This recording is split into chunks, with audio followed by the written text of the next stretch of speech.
Okay, you're good to go. Okay. Good afternoon, everybody. We'll call the meeting to order. And first item of business is item 1.1. Is there any conflict or pecuniary interest presented to any members of council tonight on today's agenda? Please, Councillor Avery. Thank you, Worship. I won't be voting on the minutes from last meeting as I was not present. Okay, thank you. That'll be noted then. We have tonight's agenda, item 2.1. Is there any additions or amendments? Councillor Holm moves the agenda as presented. Thank you, Worship. I just was hoping that there would be some time in the closed session for a bit of a roundtable, being that we're getting close to the end of our term. I've got 4 or 5 items that I think are still kind of sitting, waiting in lieu of some decision making, and I'd like to bring some of those up just to make sure their staff has time to work on them during the summer before our September meeting.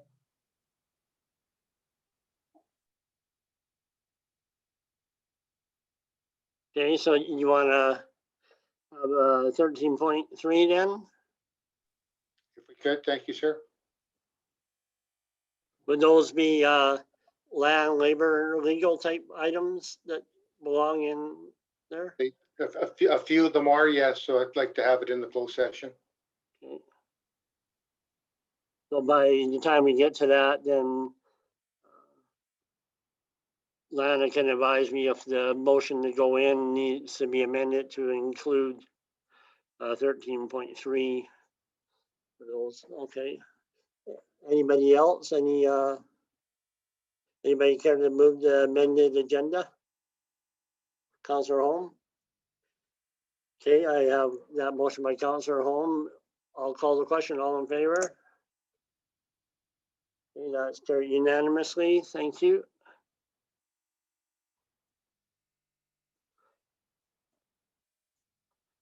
And we have item 3.1, regular council meeting minutes of June 28, 2021.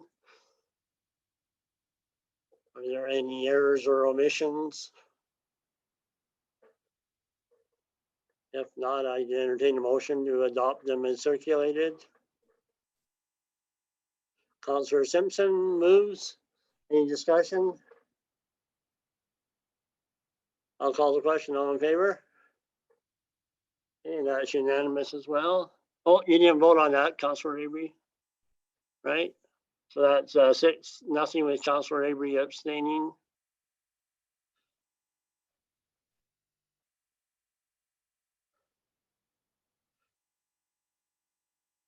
And then, so on my computer says that we're at 5:05.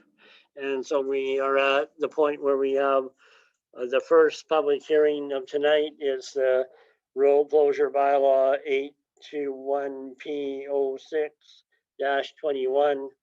So in the efforts to stay on time, according to our posted advertisements, if any of the public hearings overlap to another public hearing, we will have to recess the one public hearing to start at the scheduled time of the next and then return to that item afterwards. I don't see that that'll be a problem for this first one, but one can only tell. So my name is Kim Craig and I'll chair this public hearing. All questions and comments shall be directed through me. Council is here to listen to the information presented and make a decision on the matter that is the subject of this hearing. This is a formal hearing and is not a debate. Everyone wishing to speak who has pre-registered will be given an opportunity to speak once to the matter as called upon by myself as chair. Each presenter must state his or her full name, address, and their interest in this matter, including whether they are in support or non-support. Individuals who do not identify themselves will not be given the opportunity to speak. Presenters are to stay within a maximum time frame of 5 minutes on the presentation and are encouraged when speaking to keep their presentation to the point and refrain from restating points raised by previous speakers if possible. If new presentation materials are provided, you may be required to email a copy to the legislative coordinator. So this meeting is open, and I'll turn the meeting now over to administration. Thank you, Mayor. That would be me presenting on this item this evening. It's Spencer Croyle speaking. Thank you, Spencer. As you already mentioned, this is a public hearing for Bylaw 821-P-06-21. This is with reference to a road closure in the southern end of Coaldale for properties legally described as lots 1 to 4, block 10, plan 0913542, and lots 1 to 6, block 11, plan 0913542. As referenced in the staff report and presented at first reading, this is an area or a subdivision that was partially finished for many years, and then the town annexed the quarter section within which these properties are in. And now, due to difficulties with bringing the 10 lots online, there's a desire from the property owners to have 2 of the east-west roads that have been surveyed but not actually constructed since the subdivision was registered with land titles, to have those roads dissolved effectively and then reconfigure the lots themselves to be of a more constructible nature. And so with that being the case, the process required by the province requires that we hold this public hearing after advertising the road closure in the Sunny South News for 2 consecutive weeks and circulating to surrounding landowners. Though both of those things have been done and no commentary has been received, written or verbal, from any of the surrounding property owners, no agencies involved have provided any commentary. And at this point, after fielding questions from council, as is proper order with road closures, no further action can be taken on the bylaw.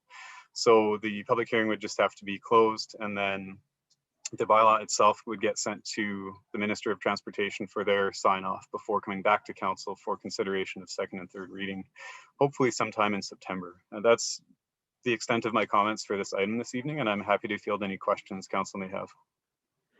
So Spencer, this was properly advertised, and as far as I know, there's nobody in the waiting room to speak for or against this? That is correct, Mr. Chair. Okay. Members of council, do you have any questions of administration? Okay, there are none. So given that, I will close the public hearing, and we will hopefully get it signed back and can entertain a subsequent meeting in September, perhaps.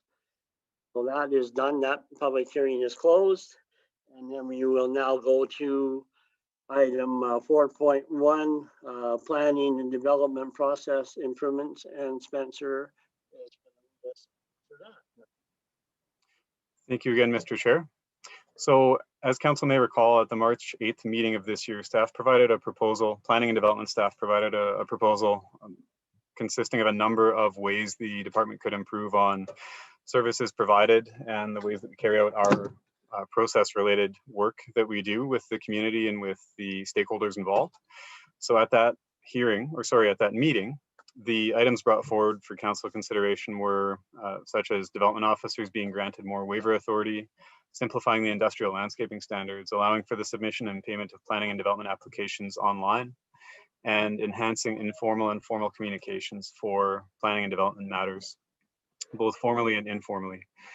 So just briefly to touch on those 4 points, development officers being granted more waiver authority, that was something that was met with some hesitation from some members of council, and understandably so, because it creates a fundamental shift in how things have been done up to this point with planning commission and then staff having some authority over some matters.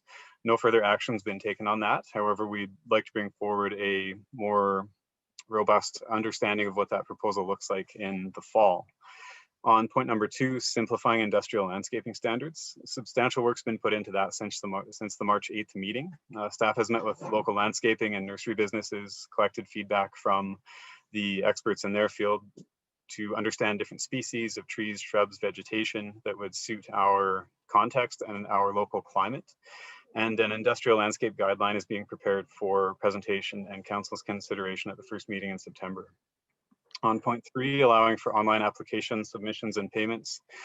Since March 8th, staff has created forms for all applications and has worked with corporate services to ensure the ability for applicants to pay fees online by debit or credit card is going to be live right away here in the next couple of weeks. So that's an exciting step forward in terms of how easy we can make things for applicants.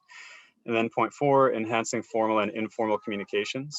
We had Bylaw 814-R-05-21 passed by council just recently, and that allowed for the Let's Connect project pages, collect commentary that can now be considered formal submissions for some of the work that we do. And the second item brought forward for communications was the idea of quarterly check-ins with our building and development professionals on the private side to make sure we can meet and discuss things candidly, to make sure we can make changes and understand each other's pressure points and ways that we can work better with that private side, with the development side and the investment side as effectively as we can. And due to COVID and the start of the construction season in March and April, that step hasn't been taken yet, but we do plan on holding the first of those meetings in late August or early September. And that's all I had for this item. Just a very brief update, just to let council know there is work being put into these 4 steps, and we'll keep bringing updates forward as we complete more work. So that's the extent of my comments on this item, and I'm happy to take any questions. Is there any questions through to administration? Councillor Avery? Thank you, Worship. And a question for Spencer. So the direct control, I don't understand why council would give that back to administration, because we changed the land designation from whatever it's zoned to direct control. So council has a control of what's possibly going to go in there, and to give it back to administration, I'm really leery about even having you proceed any further with that one.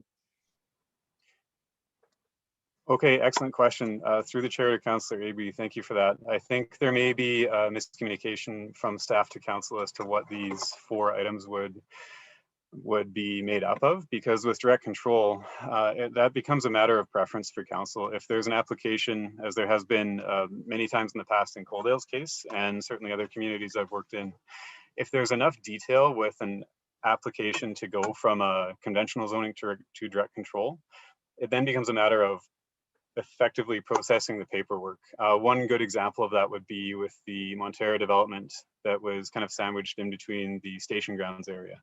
There was so much detail put into the direct control zoning that it would be council doing paperwork if the specifics of that application had to come back to council.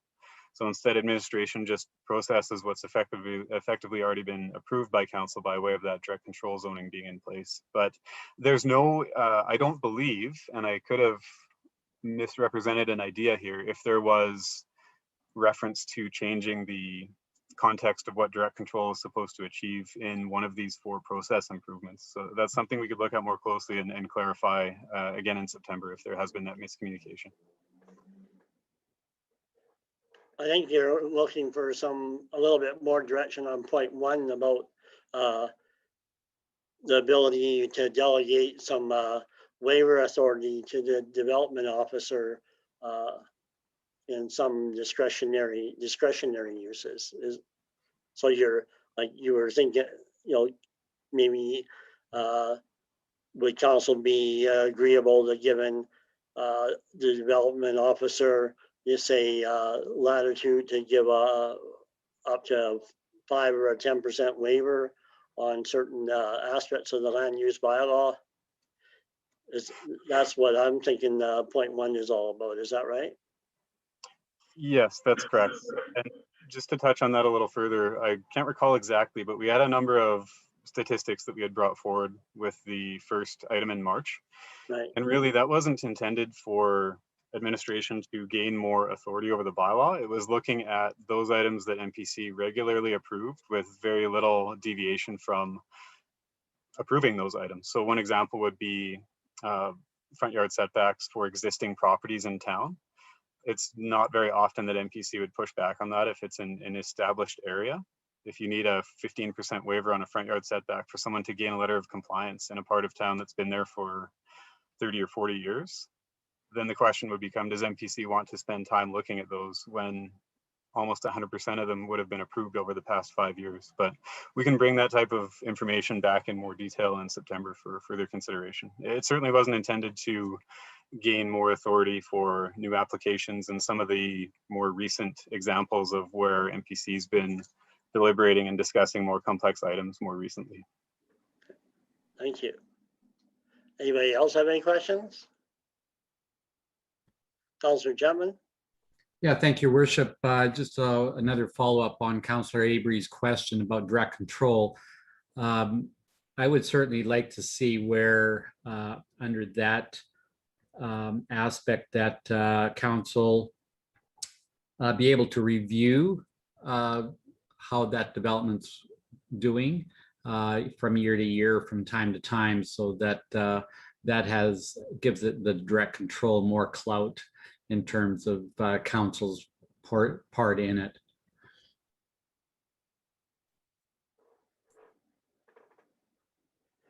Okay. All right, so then like Spencer says, more of this will be brought back to the meeting in September. So unless there's any more questions or discussion, perhaps we would entertain a motion to receive this report for information, unless somebody else has a comment. Councillor Lloyd? Thank you, Your Worship. I just have a question. When they come back in September, could we have some incidences that we've done in the last couple of years that could have just gone through the administration versus going through MPC? If they could just give us a few examples, but that would help me to understand which ones we don't need to deal with. Certainly, through the chair to Councillor Lloyd, that's something that we did have a small number of examples in the March 8th meeting for, but we can expand on that and provide a little bit more detail. Definitely. Okay, would anybody care to make a motion to receive this report for information? Councillor Lloyd moves. Any discussion? Call the question. All in favor? Yeah, it's unanimous. All 7 in favor. Okay, and then we are at 5:20 by my computer, so it's time for the second public hearing. So I will open the second public hearing, and that is South Coaldale Revised Area Structure Plan Amendment Bylaw 820-P-06-21. And my name is Kim Craig, and I'll chair this public hearing. All questions and comments shall be directed through me. Council is here to listen to the information presented and make a decision on the matter that is subject of this hearing. This is a formal hearing and is not a debate. Everyone wishing to speak who has pre-registered will be given an opportunity to speak once to the matter as called upon by myself as chair. Each presenter must state their full name, address, and their interest in this matter, including whether they are in support or non-support. Individuals who do not identify themselves will not be given the opportunity to speak. Presenters are to stay within the maximum time frame of 5 minutes on the presentation and are encouraged when speaking to keep the presentation to the point and refrain from restating points raised by previous speakers if at all possible. If new presentation materials are being provided, you may be required to email a copy to the legislative coordinator.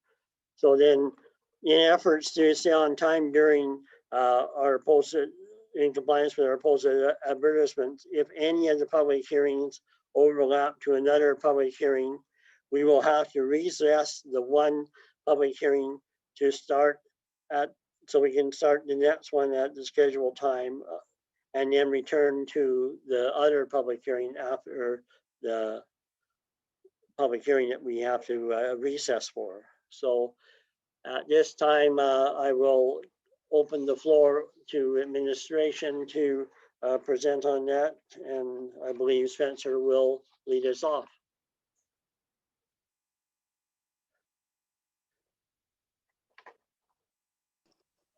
Mayor, sorry for the interruption. Spencer has a presentation that he has prepared in anticipation of this item. So I'm just going to share screen and I will start the presentation. Okay, thank you.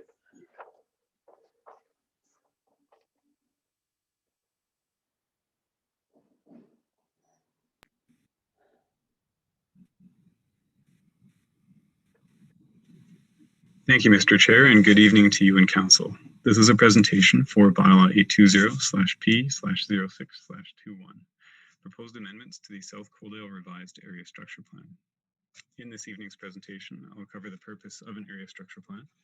We haven't had a area structure plan or amendment of this nature for quite some time, so it would be helpful to describe the general nature of area structure plans, how they fit into the broader planning process, and why we have them in place. I'll follow that with an we'll be discussing background to the application, a description of the proposal, including development concept, changes to land use, and servicing considerations, where the plan may or may not align with the town plan and the South Saskatchewan Regional Plan, communication relating to the file, and a summary.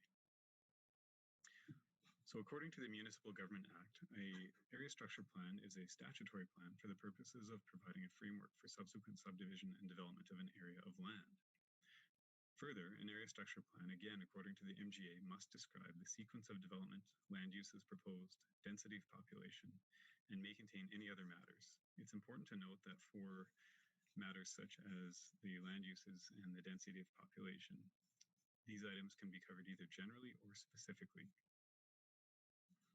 According to the town plan, it reiterates what an area structure plan is generally, according to the Municipal Government Act in Policy 1.19.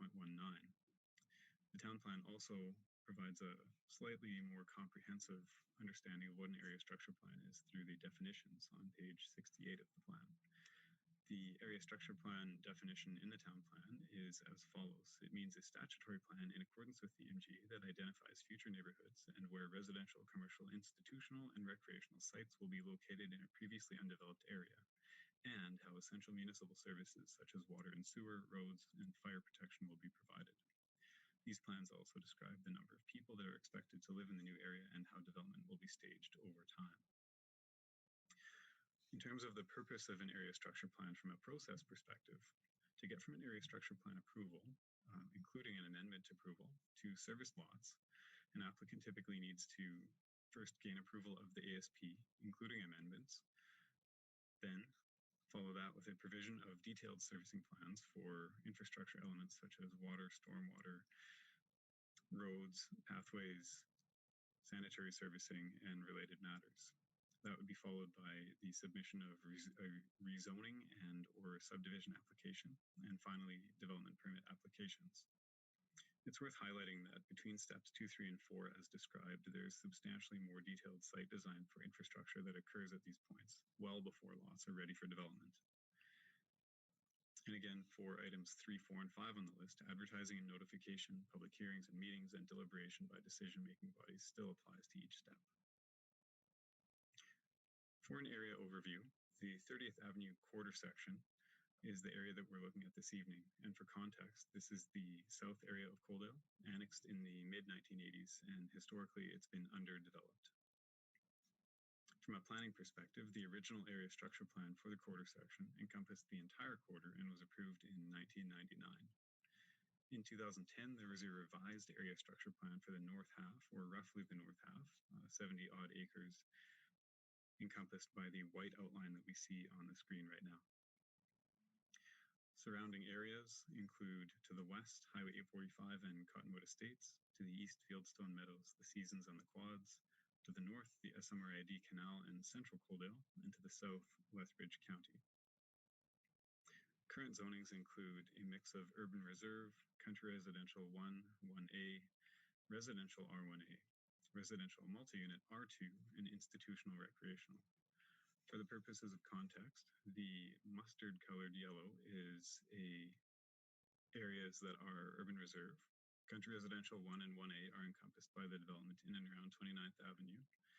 Residential R1A is shown in the very light yellow hue to the west of the plan area, and R2 exists at the area known generally as the Egg Farm. Institutional recreational uses are around the site area, including the Cottonwood Storm Pond and amenities, St. Joe's School, and the Quad Sports Fields to the east. In terms of transportation, the area is primarily served by 30th Avenue and 17th Street, Cottonwood Drive, which primarily makes use of 30th Avenue as a throughway to get to the quads, and Highway 845, also known as 20th Street. Secondary connections include 13th Street, which provides access to Fieldstone Meadows and the Seasons by way of 31st and 33rd Avenues. This area has also been the subject of ongoing discussions relating to network upgrades. Most recently, this winter and spring, substantial effort was put into modeling and analysis outcomes and into outreach to area stakeholders. Subsequent to the review of a comprehensive summary of findings from staff and Watt Consulting Group, the following motions were made at the regular meeting of June 28th. First, that administration be directed to collaborate with the developer of Fieldstone Meadows and the Seasons to improve upon active modes transportation infrastructure in and around the existing portion of 13th Street and 31st Avenue. Second, that administration negotiate with the developer of Fieldstone Meadows and the Seasons to investigate the possibility of a through road to 8th Street from 31st Avenue with the understanding that that roadway would be designed with public use in mind. And third, and most relevant to this particular application that we're discussing this evening, that council move, that no further multi-lot subdivision and development take place in the South Coaldale area, excluding the Seasons, until 17th Street is reconstructed as an urban cross-section similar to the cross-section that was presented at the June 14th, 2021 council meeting, including widened driving lanes and the introduction of a multi-use pathway at a minimum. Further, be it resolved that should a multi-lot subdivision be approved, a developer would be required to pay for their proportionate share of the redevelopment of 17th Street to distribute the costs of the project equitably. To this end, and in anticipation of future growth and development in the area, administration was further directed to put out a tender for development of a preliminary design for the reconstruction of 17th Street as an urban cross-section. In terms of servicing, the area is served by piped water and sanitary, open ditch stormwater for the most part.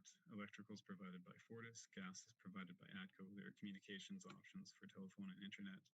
And from a protective and emergency services perspective, Coaldale and District EMS and Coaldale and District RCMP services serve the area. I would like to take this time to highlight piped sanitary and the stormwater components, as they've been a particular area of focus over recent discussions on the area. In terms of sanitary, the South Coaldale area has historically had capacity constraints relating to sanitary servicing. Wastewater from development in the South Coaldale area flows into the sanitary trunk in 13th Street.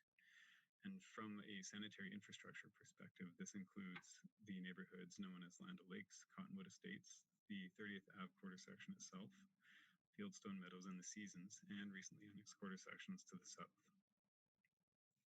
The 13th Street sanitary trunk required and received substantial upgrades early in the 2000s to increase capacity for that trunk line.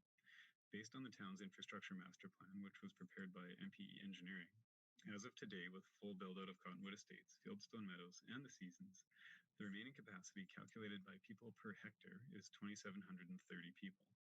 This means that within the defined area, another 2,730 people's worth of development can occur before the next major upgrade. The map that's shown on the screen now is from a supplementary memo that was provided by MPE Engineering in support of the information in the infrastructure master plan. And the area that we're discussing as the defined area relating to the south sanitary constraints is shown in the blue outlined area. So all development within that area, including development that has occurred, can be serviced by the sanitary trunk in 13th Street. To be more specific, once Cottonwood is fully built out, once the Seasons and Fieldstone Meadows are fully built out, that means that all other undeveloped land within the red hue, within the blue outlined area, can be served by the 13th Street trunk up to 2,730 new residents. And here we have a more zoomed in image of the same area. So again, the information provided by MPE indicates that after Cottonwood has been constructed, and Fieldstone and the Seasons, all other undeveloped areas could be serviced to a maximum of 2,730 more residents. before major upgrades are required. The IMP also indicates there's a portion of sanitary main that should be replaced in the next 5 years, located between Highway 845 and 17th Street along 30th Avenue. This particular area does not have an impact on the South Coaldale revised area structure plan area. In terms of stormwater, 30th Avenue has historically moved storm flows from the southwest of the community, hence the reason for high capacity ditches along that avenue. This includes flows from the Cottonwood Estates Pond, which collects flows from within Cottonwood and surrounding areas. The Molloy Phase 2B project, slated for development either next year or the year after, will divert a substantial volume of stormwater, which will have a net positive impact on the stormwater conveyance needs in the 30th Avenue area. Ultimately, each new development must meet minimum stormwater catchment and conveyance requirements so as not to overload any downstream part of the system or have impact on any adjacent properties. Moving to background to the application, stakeholder engagement is a required and expected part of any area structure plan amendment. To align with the expectations of the town's public participation policy, the developer enlisted the services of ISL Engineering to plan and carry out engagement for the development area. Between January and April of this year, representatives from ISL Engineering held multiple virtual workshops and survey opportunities. The summary of findings from this work will be presented by ISL Engineering representatives later on in this evening's presentation. And just by way of the geography of the area that was most directly contacted for these engagement opportunities, the area shown in the blue outline, including 30th Avenue, Fieldstone and the Seasons, the very eastern block of Cottonwood, and then up to just beyond 23rd Avenue, north of the development area, was all contacted by direct mail out to ensure that people in and around the development concept area were aware of and had opportunities to participate in the public engagement opportunities that were available. It's also worth noting that with these opportunities that ISL presented, they were posted on the town's website and were available to anyone in the community who wished to attend. We'll move now to a description of the proposal. So for the sake of setting the stage, the red outlined area is the South Coaldale revised area structure plan area. We'll be paying particular attention to the lots that can be legally described as Lot 1, Block B, Plan 49FJ, Lot 2, Block B, Plan 49FJ, and the smaller lot in the southwest corner of that area that has the civic address of 2701 17th Street. So that area is going to be the area of focus for much of the discussion from here on in. So generally speaking, the development concept has an area for medium density, which would be anything beyond single detached homes, low density further south, and a seniors housing complex in the northwest corner. And getting more specific, the land use for the area is proposed as R1A, which is the purple area. That's considered to be low density, and 54 lots are shown in that area. Medium density would include the orange area labeled as medium density, which would include 8 lots for 3 and 4-plex units and 3 lots for low-rise apartment buildings. And then, again, the seniors housing complex is proposed for the northwest corner of the area. In terms of projected population, that's typically looked at from a people per household perspective. So in the 2010 area structure plan, all households are expected to have an average of 3 people. With 66 lots, this would equal 198 people in the development area. In the proposed revised area structure plan, households of different types are assigned different household sizes. So for instance, the R1A lots with all single detached homes are assumed to have 2.5 people per household. R2 lots, the townhomes and triplexes, would be assumed to have 2 people per household. And apartments would be assumed to have 1.5 people per household. The seniors complex would have 12 units, and it would be proposed that 1 individual would take up each unit for a total of 12 residents in that setting. It should be noted that these numbers were brought forward as a proposal from the applicant's agents, which is ISL Engineering, and they can speak with more detail as to how they arrived at these proposed numbers of people per household based on the different housing typologies being discussed this evening.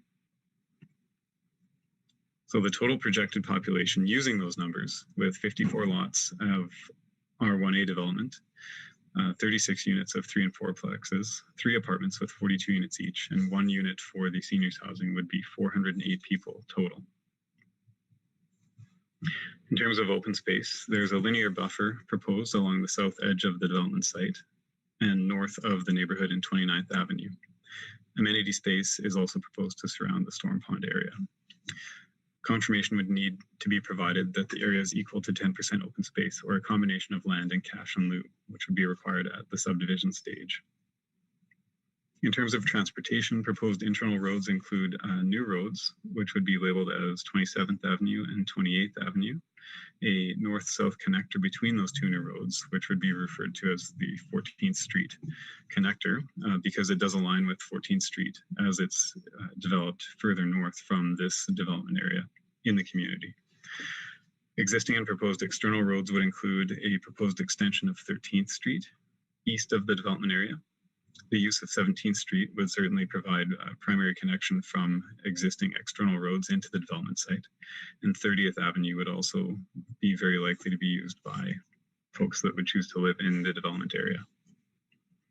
In terms of the proposed extension to 13th Street, consideration should be given to the benefits of the extension, which are generally going to be localized, as compared to shifting those funds that would be used for the extension of 13th Street and instead using them for upgrading 30th Avenue to an urban cross-section.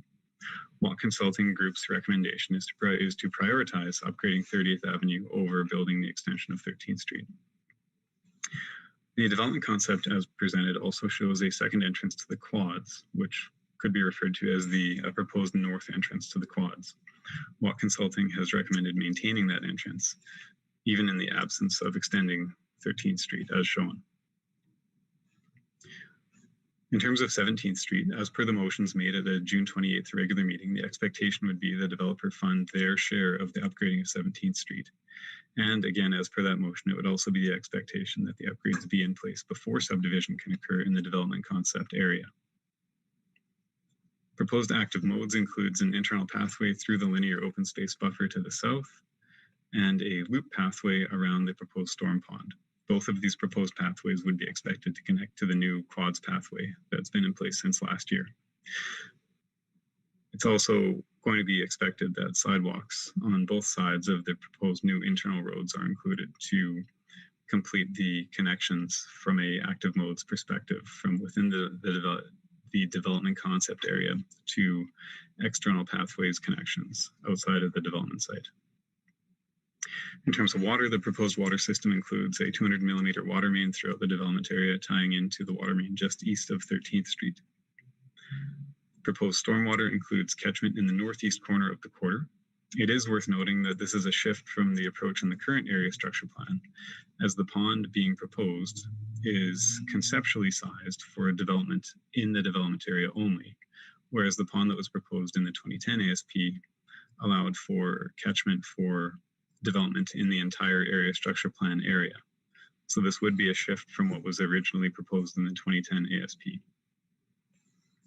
Regardless of the concept presented here, the developer must prepare storm plans consistent with town requirements, and should detailed storm design result in a larger catchment area being needed, the area surrounding the pond would need to be reconfigured. In terms of sanitary, the proposed sanitary system includes an outlet to the trunk on 13th Street. And based on a proposed update to how people per hectare is calculated, this would maintain an average of 30 people per hectare within the development proposal area. And again, the applicant's consultant will be speaking to that in more detail in their presentation later on. The total number of new residents expected for the development area is 401. This is within the maximum allowable growth of 2,730 people before major upgrades are required. This was confirmed by MPE Engineering in a supplementary memo prepared for the concept and based on the infrastructure master plan. The memo from MPE also clarified that any development of a higher than average density should be looked at closer to the trunk on 13th Street, which would be the case with how the proposed development is laid out as a part of these proposed amendments to the ASP. So just by way of comparison, we have a few brief maps showing what the 2010 area structure plan showed as compared to what the proposal for the amended area structure plan is this evening. The 2010 area structure plan showed 66 CR1 lots for a total of just shy of 200 people. The proposed amendment shows 54 R1A lots, 11 R2, and 1 seniors lot for a total of 408 people. Now that 408 people is based on the proposed update to how people per household is looked at for this development area. It should be noted that it could be higher at some point, it could be lower at some point. However, the applicant's consultant has tried to essentially hit the bullseye in terms of what is most likely over the longest period of time. So at some point there may be 350 people in the area, and at another point there may be 500 people in the area. But basing this on the average, the expectation would be that around 400 people would be living in the development area over a period of time. And this is consistent with the idea that the number of people in a family change, and as people age in place, families and household sizes can shrink, and as new generations of people move into areas, the household size in certain areas can increase over time as well. So the 408 is an average over time, or an expected average over time, and not an exact number that must be followed forevermore into the future. In terms of water, the 2010 plan showed tying to the main just east of 13th Street, just as the proposed amendment does as well. And in terms of stormwater, as already mentioned, the storm pond area in the 2010 plan was intended to capture all flows from the area shown in the gray shadow. And that's why the storm pond is substantially bigger in the 2010 plan. So in the proposal for the amended development area and the amendments to the area structure plan as shown today, the pond is roughly half the size of what the pond would have been shown as in 2010. And this is based on the idea that the developer is proposing only flows from within their development area be accounted for in the size of the pond. This is something that will be discussed a little bit later on for council's consideration as well. In terms of sanitary, in 2010, the proposal was to tie that to the 13th Street trunk, just as the proposal is for that today. In terms of alignment with the town plan was adopted in October of 2020. Any proposals for new area structure plans or amendments to area structure plans must adhere to the intent and purpose of the policies in the new town plan. And for this proposal, the relevant parts of the plan include: first, the general land use strategy, which can be found on pages 21 and 22 of the plan. It's worth noting that this particular proposal is within the areas of change part of the community. We also have a number of guiding themes and directions for growth and change that help guide the entire town plan. So I've put check marks beside those directions for growth and change that the proposal this evening could be considered to align with. First would be maximizing the use of existing land within areas of change before developing lands within areas of growth, while recognizing potential limitations regarding servicing constraints and the need for a developer to undertake land assembly prior to development occurring. Next, we have expanding housing opportunities and increasing residential density throughout Coaldale. Next, include active transportation infrastructure in new developments and promote upgrades in older areas. And finally, ensuring development in the areas of change is intentional and guided by comprehensive planning documents such as the town plan, area redevelopment plans, concept schemes, and mechanisms in the land use bylaw. So an update to an area structure plan that was in place years ago would generally align with the idea that development is being undertaken intentionally and guided by comprehensive planning. And just by way of visual reference, the yellow star shows that within the areas for change, which are in the pink hue shown throughout the central part of the community, the development site being discussed tonight is within that area and within the area shown by the yellow star. In terms of more specific policies and goals, alignment with the town plan for this particular application will focus entirely on residential development policies and goals. So the goals for residential development in the town plan include 2A, B, C, and D as shown on the screen. Again, the goals with the check marks beside them are goals that the proposed amendments as proposed could be considered to align with. So 2A, B, and C being support a diversity of housing forms and lot sizes that provide options for residents, encourage housing options that cater to people of diverse abilities and means, and ensuring residential development makes efficient use of infrastructure and achieves densities that support long-term prosperity for the town. All of those could be considered to be aligned with based on the proposal that's been brought forward by the applicant. 2D reads, to support safe and attractive residential development compatible with the historic, natural, and cultural quality of existing residential neighborhoods. This is substantially more subjective than something like density or a diversity of housing options. And because of that, because of the nature of that goal and the fact that it could have a different understanding or a level of alignment or misalignment based on who is looking at that goal. It's much more difficult to say whether that's being met or not, because it's in an existing area, the proposal's in an existing area, and it can be difficult to determine from a broader perspective whether a development proposal is being considered to fit in with that existing area, or whether there are some parts of a proposal that may be considered to be in conflict with that area. In terms of specific policies, policies 2.1 to 2.3, 2.9 to 2.12, 2.16, 2.19, and 2.20 are all relevant for this application.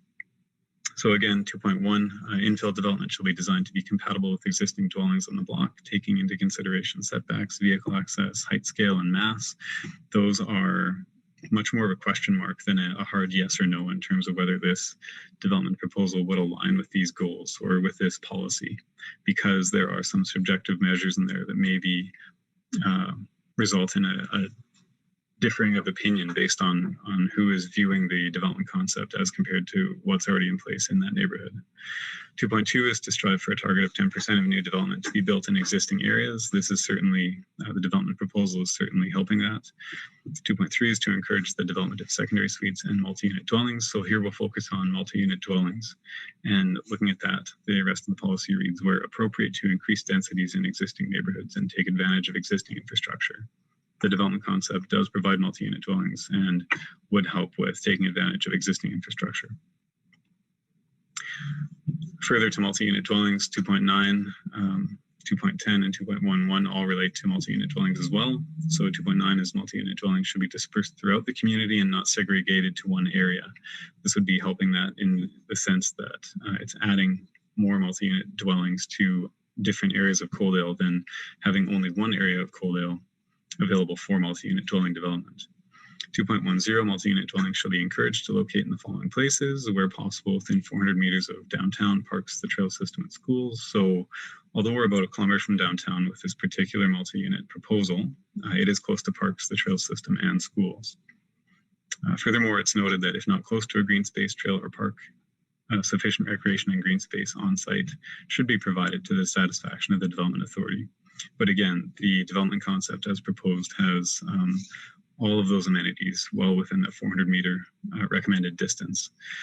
And then 2.11 reads, multi-unit dwellings should be designed in a manner to be complementary to existing residential developments using high quality building materials, contextual landscaping, and unique architectural features. Those are very fine-grained, very detailed elements that we wouldn't have 100% certainty are going to be in place until much later in the process. Basically, when we get to development proposals for the buildings that are actually going to be constructed there, it's most definitely something we would expect and we would expect the developer to uphold, and could put conditions in place at the development stage to ensure that these things do occur. But as of right now, it's difficult to say that that's the case without being able to see the more detailed plans. In terms of balanced residential densities, policies 2.12 to 2.15 all relate to that.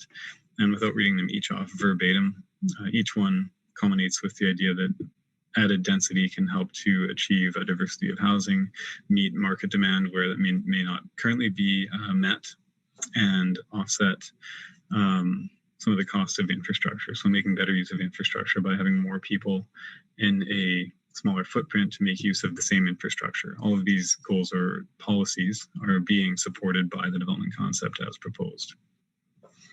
In terms of neighborhood design and placemaking, policy 2.16 has a number of points relating to what that means and what the expectation is. I've put check marks beside the items that could be considered to align based on the development concept being proposed. So number one is a variety of lot sizes and housing types located throughout the neighborhood.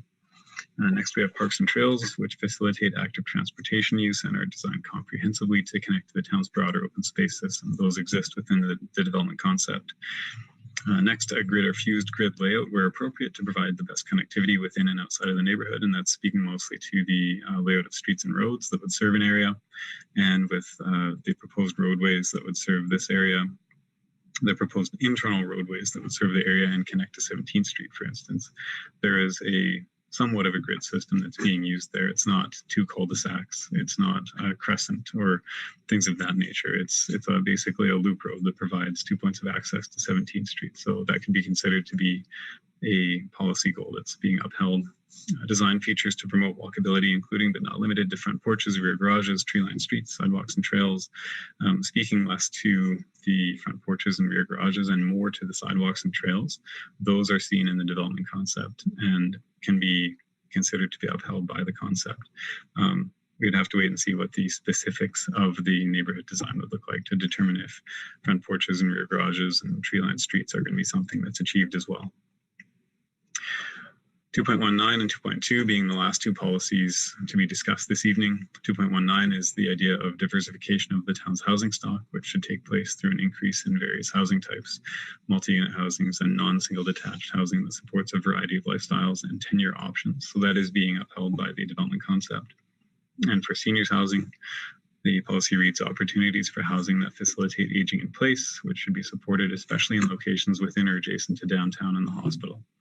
So this is about 1 kilometer from downtown and a little bit further than that from the hospital, but it's difficult to say seniors housing should only exist within or adjacent to downtown and the hospital. That really limits where development for these types of uses can occur in the community, and it would really, really limit the ability for the town to fully embrace the idea of seniors housing throughout the community and aging in place and aging within the parts of the community that people may have lived most of their lives in. So other than the fact that this particular area isn't right next to the downtown and the hospital, it's also worth recognizing that in general, more seniors housing in areas where seniors can choose to grow in their community and age in place, that's of equal importance as being right beside the downtown or the hospital, especially given the footprint of the whole community and the fact that Coaldale is still quite compact in its boundaries and how big it is as a community. So in terms of alignment with the South Saskatchewan Regional Plan, the town plan provides notes as to where policies from that plan link with the policies of the South Saskatchewan Regional Plan. So any policy that was noted as being aligned with, or the development concept aligning with that policy, also aligns with the South Saskatchewan Regional Plan. Beyond the development concept specific proposed amendments, the proposal also includes a number of general updates that help to align the area structure plan with the South Saskatchewan Regional Plan. In terms of communication, from a pre-application perspective, the applicant enlisted the ISL engineering team to undertake a robust engagement process that lasted from January to April. Generally, feedback through these sessions focused on a concern about density, sanitary, and stormwater servicing, and support for the open space buffers and pathways connections. Representatives from ISL will be providing a more robust summary of those findings during their presentation later on. From an application perspective, notice of the public hearing was advertised in the Sunny South for 3 consecutive weeks on June 22nd, 29th, and July 6th. Notice that the public hearing was also mailed to the area residents on June 18th, and all relevant information was shared on the Let's Connect Coaldale project page starting on June 21st. 2 written submissions were received and are included in the agenda report. First was from C&J Horn regarding online versus in-person hearings. It reads that your notice mentioned this will be a virtual session due to pandemic and health restrictions. However, it is their understanding restrictions will be lifted July 1st. This has been announced prior to the notice. As not everyone may have access to computers, these individuals believe it's reasonable for a more conventional in-person session as well as online, and they would like consideration for this in future sessions. They think in-person meetings generate more engagement and better feedback. And the second is from Mr. Bill Martins. So not to read out the letter in its entirety, but just to show the contents of the letter on the screen here. Mr. Martins provided a 3-page letter outlining a number of concerns that he has with the application. Those primary concerns from the letter can be described as a concern with density and the impact on the character of the neighborhood, concern over whether there is capacity for sanitary and storm servicing as proposed, or as the development concept has proposed. And third was a conflict, or a perceived conflict, regarding a withdrawn application and ISL engineering being hired by the town. For that last item, I do want to highlight that I reached out to Mr. Martins and clarified ISL was not hired by the town and has always been working on behalf of the applicant for this proposal. It's also worth noting no application was withdrawn, and the only application that this office has received, or that the Planning and Development Office has received, is the one that is the subject of this public hearing. So there was no application prior to this that was pulled back by the applicant. This is the only one. The one we're describing or discussing this evening is the only one that we've received, and it's the only one that we've acted on, which is why we're at the public hearing stage for this particular item. Subsequent to consideration of any submissions made prior to or during the hearing and any subsequent deliberation and discussion, council may wish to pass bylaw 820 for second and third reading with or without amendments, table further consideration of the bylaw, or defeat the bylaw. Should council wish to pass bylaw 820 for second and third reading, the following should be considered. First, whether the extension of 13th Street or the redirection of those funds to assist with funding upgrades to 30th Avenue should be required. And second, whether the expectation for stormwater design is that catchment be sized for drainage from the area structure plan area in its entirety, or just for the development concept area that we've been discussing this evening. It's worth mentioning that with regard to the stormwater design, there are some benefits to allowing for a larger catchment to serve the whole 70 odd acres that the area structure plan area represents, such as ease of operation to have one pond versus a number of smaller ponds, and the cost of not only running but constructing one pond versus a number of smaller ponds can be different as well. So those are a few points for consideration that staff thought it was important to bring up at this point in time. And with that, that draws my presentation to a conclusion. As always, I'm happy to take any questions that council may have. Thank you. Are there any questions through to administration? Maybe I'll just interject on the Let's Connect comment. For tonight's meeting, the decision to have a Zoom meeting was made because the July opening was predicated on a threshold of 70% immunization, and that threshold was only barely made in time to be coincidental with July the 1st. So with the ability to properly advertise the public hearings and that, it was deemed more advisable to have certainty on how the meeting was going to go rather than having it just purely subject to whether or not the 70% immunization vaccination threshold could be made. So that was a determination made by myself so that we could be in compliance with the required advertising notices, and it wasn't with any attempt to not be transparent in the process and that. So just to clarify that matter. So are there any questions through the Spencer? We have about 2.5 minutes before our next public hearing, so we'll. Mr. Chair, if I might interject, there were two other written comments that were received after the off deadline of last week. So if I could have Lana pull those up, and we'll just make sure the council and anyone in the audience is aware of those comments. That might be a good use of the time we have until the next hearing. Okay, thank you.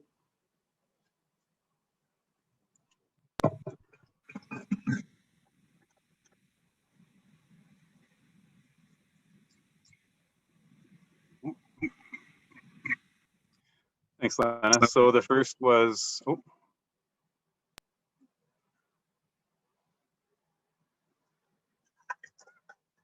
just wait until we have those up on the screen.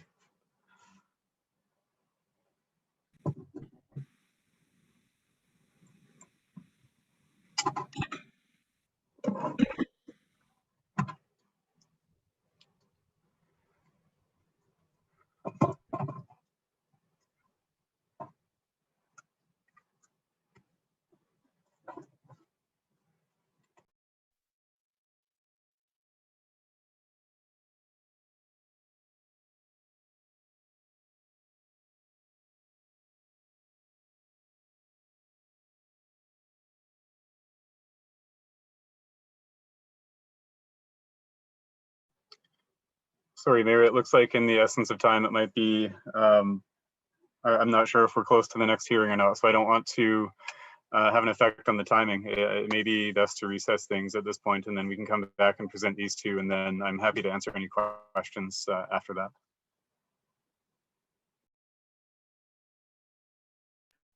I would agree. We'll we're very tight on the next time here. We're at 5, yeah. So we'll recess this public hearing at this time.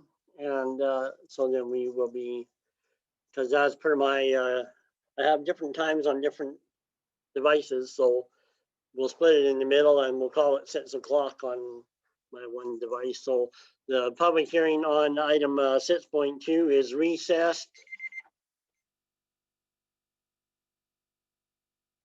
And we'll go with the public hearing on 6.3.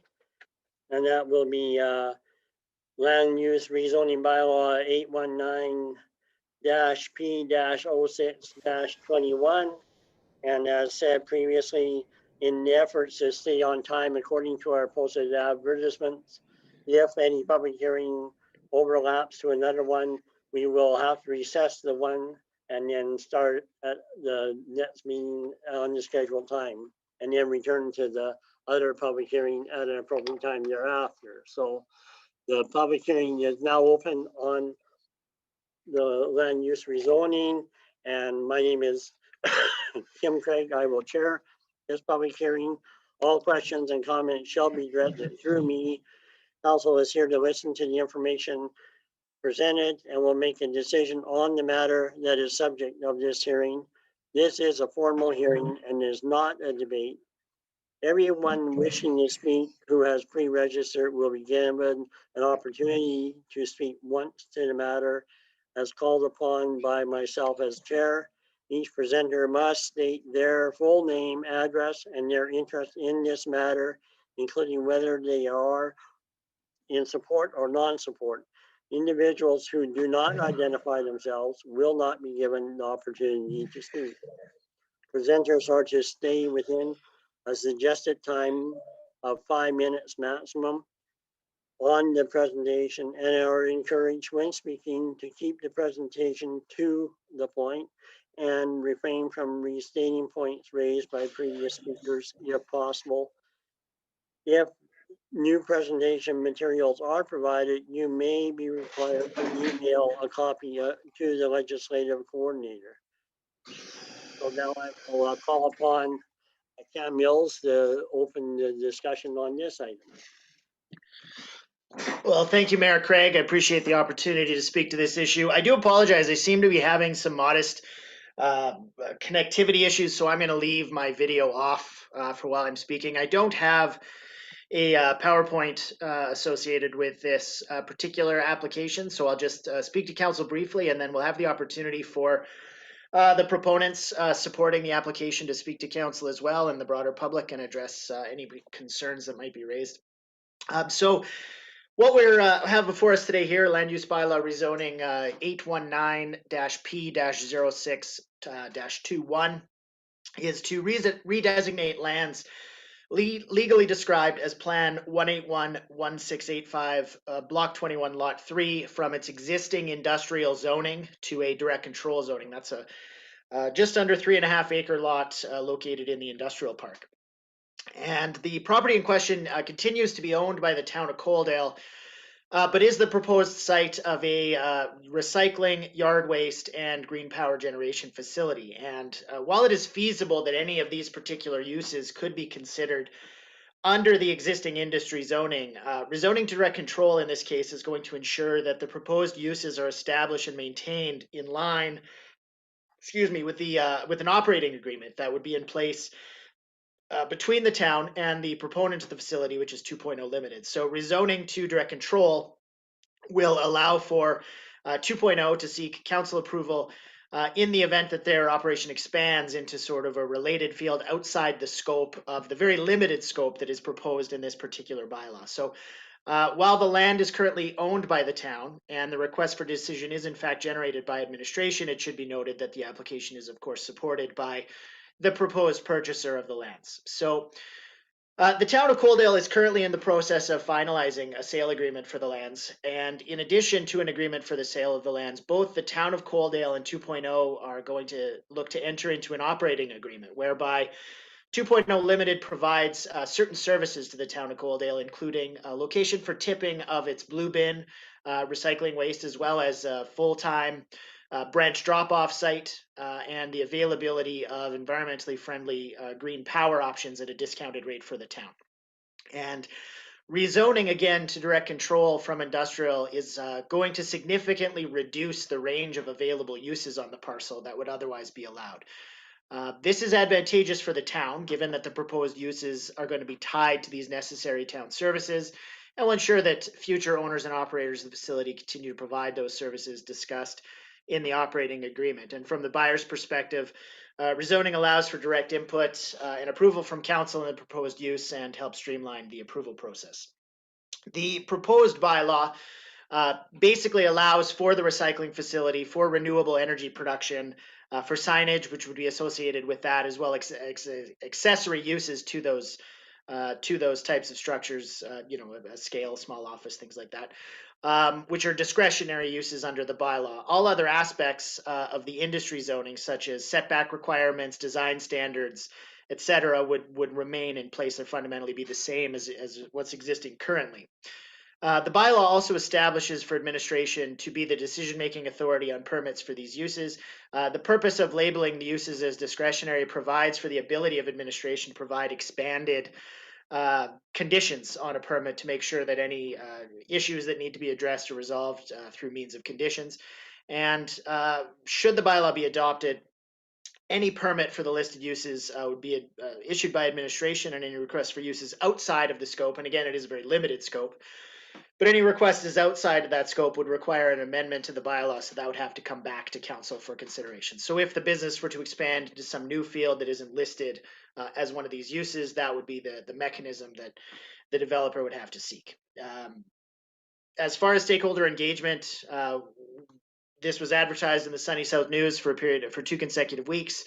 In addition to that, the town provided direct notice to adjacent landowners, advertised online by way of social media, provided the Let's Connect platform, which resulted in 2 engagements or 2 comments from the public, which I'll have the ability to read into the record momentarily. And also had an opportunity to meet on site with the adjacent landowners who I believe are here this evening, Deb Marina and Don Kovacs, who had some concerns about the proposal. So we had the opportunity to meet up with them last week and discuss some of those things. And I understand they've also had the opportunity since that time to have some discussions with the proponent.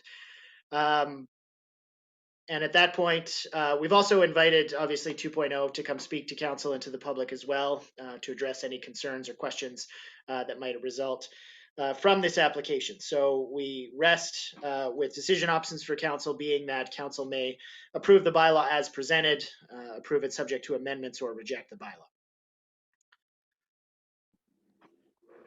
So with that, Mr. Chair, if you'd like, I can present the public input that was received at this time, or I can wait for a later point in the hearing to do so. Yeah, introduce the public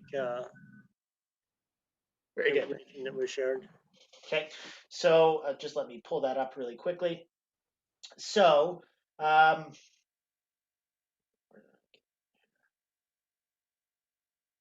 so we had feedback from the Let's Connect platform with respect to the application. Both feedbacks would be in favor of the application. The first reading that if rezoning needs to take place in order to accommodate the new facility, then it should be done with all our modern technology. This type of innovation is long overdue.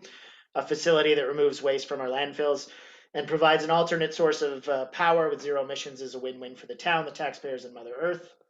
And then following the preparation of the staff report, second comment was received on July 8th, simply indicating that they think it's a great idea.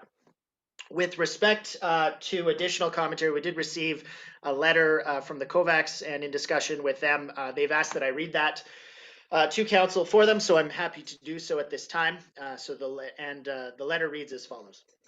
So Mr. Cameron Mills, we, Donald, Debbie, and Marina Kovacs, are adjacent property owners to the proposed subdivision by the town of Coaldale to be located at the northeast quarter of 140920 west of the 4th. We would like to convey to you a few comments and concerns in regards to this proposed site of a recycling, yard waste, and green power generation facility. Land use rezoning bylaw 819 P0621 from industry to direct control. The Kovacs family has resided at this location for over 63 years. Southeast quarter of 230920 West 4th, rural address 93006, Range Road 201. As a third generation family, we continue to enjoy our acreage by growing produce, raising livestock for personal use, and we rent the home on the property to tenants, generating revenue to sustain the property. We realize now that this future industrial subdivision is inevitable and would appreciate this opportunity to provide input. We all must realize that we live in an area of southern Alberta that has southwest prevailing winds, and with our property being downwind of this proposed facility, we would like to express the following list of concerns pertaining to our property. First, emissions. Will this facility potentially emit harmful byproducts that will drift downwind to our property that can cause harmful health issues to us, our tenants, and livestock? Until now, our property has never incurred any issues of this sort. Second, hours of operation. We did not receive any indication that this facility will operate from 8 a.m. until 5 p.m. If the facility will be operating 24 hours a day or weekends, we will be strongly opposed. Third, traffic, noise, and dust created by present and potential future businesses in this industrial subdivision. There has been a noticeable increase in traffic on the Lethbridge County Road. This also seems to be a result of additional businesses in the existing industrial development. We've had to incur additional costs over the last few summers to have Lethbridge County apply dust control on the east side of our property, which only lasts for a short period of time depending on the moisture conditions. With the undeveloped avenue to the south of our property, which is 10th Avenue, we now have a dust control issue that needs to be addressed by the town of Coaldale. With the increase in traffic, as the lots of the subdivision are sold, noise, dust, and trespassing from the development are becoming a real concern. With respect to garbage and debris, over the last several years, we've noticed a substantial increase in trash and debris accumulating in our shelter belt, which are the trees on both south and west side of our property. Years ago, we very seldom had to clean debris and garbage out of our trees, but now it seems we have to collect garbage weekly, and that seemingly is either coming from the town of Coaldale, construction sites, or the waste transfer station to the west of our property. And the potential decrease in quality of life and property values. So we feel that if this 10th Avenue and proposed subdivision is not constructed to allow for some kind of setback and separation barrier from our property line, this will decrease our quality of life and property value. This is a concern. Having stated the above, we would like to remain good neighbors with the town of Coaldale and would like to suggest the following options to alleviate our concerns. Debris, noise, and trespassing are already an issue as a result of the Coaldale demolition derby and mud bogs a couple of years ago. And now this past weekend, we had to endure an unsanctioned event that lasted over 4 hours and allowed participants to do burnouts, smoke shows, drag racing on town property that was totally unpoliced. Are the town of Coaldale taxpayers okay with this kind of behavior? We would like to see the construction of 10th Avenue set back far enough from our property line to allow for a proposed construction of a raised earth or grass berm with an adequate amount of space to separate and reduce increasing noise that will undoubtedly be generated in the future from this proposed subdivision. In addition, a minimum of an 8-foot tall chain link fence to be installed on our property line to help alleviate debris and trespassing. We have further concerns as well as a few questions listed below that we would like to take this opportunity to convey. What assurance can be provided from the town of Coaldale that our privacy will not be compromised? What assurance can we expect from the town of Coaldale that a 24-hour operating industrial business will not be permitted directly adjacent to our property? And what assurance can be given from the town of Coaldale that a continuous odor and carbon emitting, producing, or intense noise generating facility, such as a yard waste facility, fertilizer, or asphalt plant, to name a few examples, are not permitted directly adjacent or upwind of our property? We hope our concerns and comments are taken seriously and the reasonable options provided will be considered and will alleviate future issues that undoubtedly will be incurred with the proposed subdivision. If you have any questions, please contact us. We look forward to hearing from you. Kind regards, Donald, Debbie, and Marina Kovacs. So that represents the entirety of the public input that was received prior to the meeting. Certainly a lot of issues raised in the letter from the Kovacs, so I'm happy to speak to those. And again, I can either speak to those now or at a later time in the hearing. Okay, thank you, Cameron. Maybe we can speak to those a little bit later. I'll ask members of council if they have any questions of administration.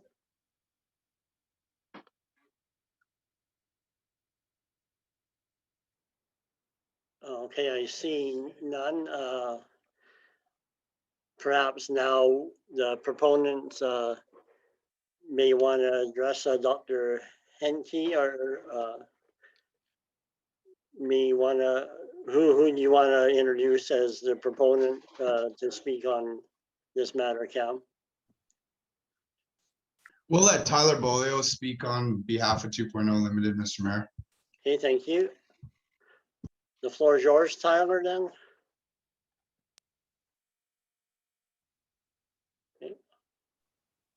Hi, can everyone hear me all right? Or I'm Yes, through? we can. Okay. Yeah. We got the letter, we took it quite seriously and had a good discussion. And Mr. Novak spent some time today with the family on the lot, addressing many of their concerns.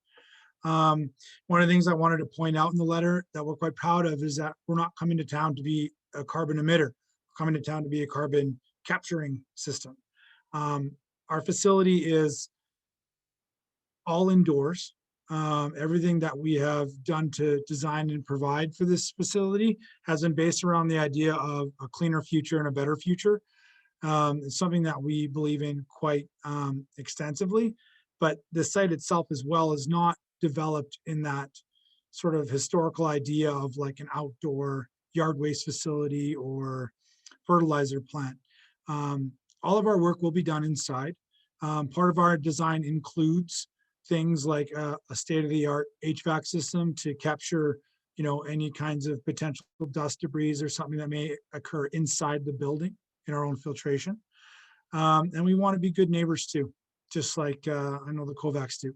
So I don't want to get too far into it because I think today, with the time they spent with Chad, a lot of their concerns were addressed. And I'm happy to continue to address those if they have some more.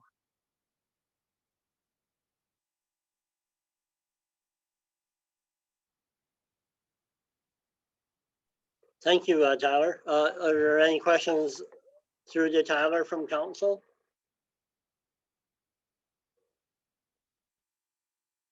Okay, I don't see any. Lana, I guess at this point in time, is there anybody in the waiting room that wishes to speak to this matter? No, Mayor, there is not. The only person that had expressed interest was the Kovacs family, and they submitted the letter. They didn't indicate that they wanted to speak to it directly, but Marina Kovacs is on the call. You can see she's present. And then just the team from 2.0 is here to answer any questions, as well as Ron Eckert from Evans Pro is the construction company involved. He's here to answer any questions as well. Okay. So would Marina be able to hear me then? Yep, she's on the call right now. Okay, so Marina, do you have any interest in speaking to this matter at all? This is Don and Deb Kovacs here. My daughter's actually away right now. Okay. We had a good meeting with Chad Novak, and he answered many of our questions. Enjoyed the talk with him, and hopefully we can move forward with this like we expected to. During construction phase is a little bit of a question for me regarding debris, because we've just had Bethel Windows erect their facility there directly south, and we ended up having quite a bit of debris blown into our trees and so on and so forth, and garbage and Tim Horton cups and so things of that nature. But Chad pretty much gave us assurance that they'll do the best they can to ensure that that doesn't happen on this site. And that's about all we have to say right now. Okay, thank you. Okay, I'll open the floor then to council if they have any questions or concerns.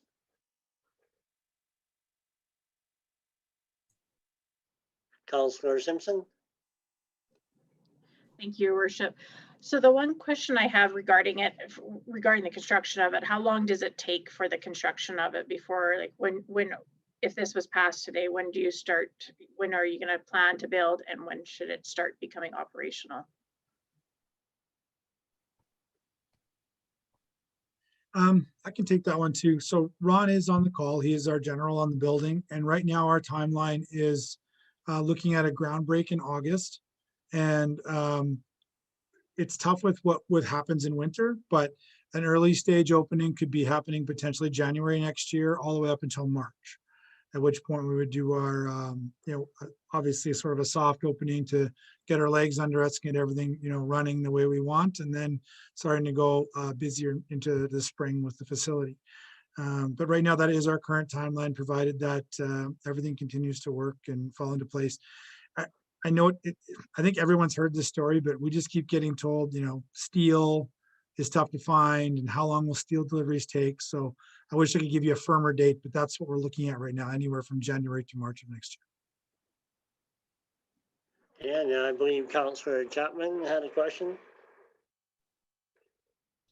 Yeah, thank you, Your Worship. I think my questions have been answered with regards to emissions and unsightly premises or architectural controls and that sort of a thing. Thank you.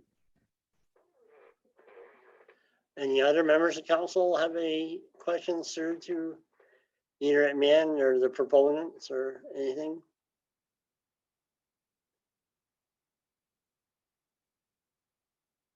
I don't see any indication. So does anybody, either the proponents, do you have any other information you want to add to tonight's public hearing? I would just like to add that there's been a lot of work put into the building, and we're really excited. We think this is going to be a wonderful benefit to the town. We have the audacious idea that we can get rid of landfills, and we think this is the first way to start doing that. We're quite proud of the facility, and we believe that once we're up and running, that it's something that a family like the Kovacs would be happy to have as neighbors and proud to have as neighbors versus someone that they'd be concerned about. Thank you very much. And I'll offer the opportunity for Don Kovacs to, if he has anything else to say, one last opportunity. Yeah, just one more thing. Question for Chad. He was in the process of addressing our issues in an email, and if that could be possible to forward to us, I would appreciate that. Yeah, Don, no problem. We'll have that sent off to you here within the next 5 minutes. Okay, thank you kindly. Okay. All right, so then it's just to clarify, Mr. Kovacs, Cameron already kind of introduced your location through the letter that you asked to be read out loud. So that's the address and for a record for you. And then you were speaking, I should have clarified if you were in favor or opposed to the application. I think at this point, I can't be in favor. However, I don't think we're entirely opposed. Okay. Fair enough. Okay. All right, so members of council, please indicate if you need any more clarification or information before I close the public hearing. So if you have anything that you need addressed, please raise your hand or get my attention. Yeah, I see no indication of any further information required, and I want to thank the proponents, Tyler and Chad and Dr. Sean and Ron being able to be here, and thank you to the Kovacs family for attending. And with that, I will close the public hearing on this matter. Okay, have a good evening for those people. Thank you very much. You're welcome. Thank you. Okay, so now we're at a point where we can come out of recess on item 6.2, South Coaldale Revised Area Structure Plan. And so we'll resume that public hearing. And I think when we left off, we were gonna see if we could put up the late submissions or read them into record. Mayor, I do have them on the screen, like where the agenda is right now, so I can display those. Could you maybe read it out? That's a little small for. Certainly, yes. The first message was from Tracy Shear, last name spelled S-C-H-E-E-R, and it was sent on Sunday, July 11th. And it says, I would like to start by thanking you for taking the time to read my email. I would like to say a few things about the seniors care home that Mr. Renkema is proposing zoning in for South Coaldale. I have been in the healthcare field for over 20 years, 13 of them here in Coaldale. I know firsthand the shortage of beds in town for our seniors. There is always a waiting list. I believe this project is a much needed asset to our community. It will help our seniors have their independence while also having 24-hour care. The last we brought it before council was, to say the least, heartbreaking, as I personally see how we need more independent living facility, level 3 in Coaldale. I understand that the last place may not have been suitable, but this location would be perfect, still close to the doctor's offices and pharmacy, as well as a short walk or ride to the stores. If you have any questions for me, please feel free to contact me. Thank you for your time and consideration. Please include this letter as submission to the public hearing Monday evening. Tracy Shear. The second correspondence was from John and Maureen Ramus, and it reads, we are opposed to the rezoning of the specified land in this bylaw and think that the area should be considered rather for natural infrastructure, specifically the development of a natural area. The development of this land as proposed raises the concern of increased traffic and noise, etc., to the surrounding area. Thank you, John and Maureen Ramus. And I'll also add that that was received today, this morning, just before 9 a.m. And those were the only two submissions. Okay, thank you. And then we have the proponents here to address. Who was Mr. Rinkma going to speak on behalf of the area structure plan? Yes, he would like to speak to it. Okay. If he's here to answer any questions, sorry, if need be. Mr. Schmidt had requested to speak to the matter today. Okay, so we'll have the proponents up then to address council. Is Courtney going to speak on behalf of, or? Yes, Mr. Mayor, my name is Courtney Lawrence, and I'll start off our presentation tonight. So if you just give me a moment here, I'll share my screen.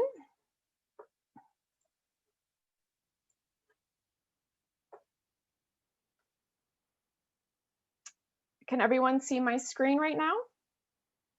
Yes. Perfect. So thank you again, Mayor and Council, for the opportunity to speak tonight. My name is Courtney Lawrence, and I am with, I'm a planner and engagement strategist with ISL Engineering.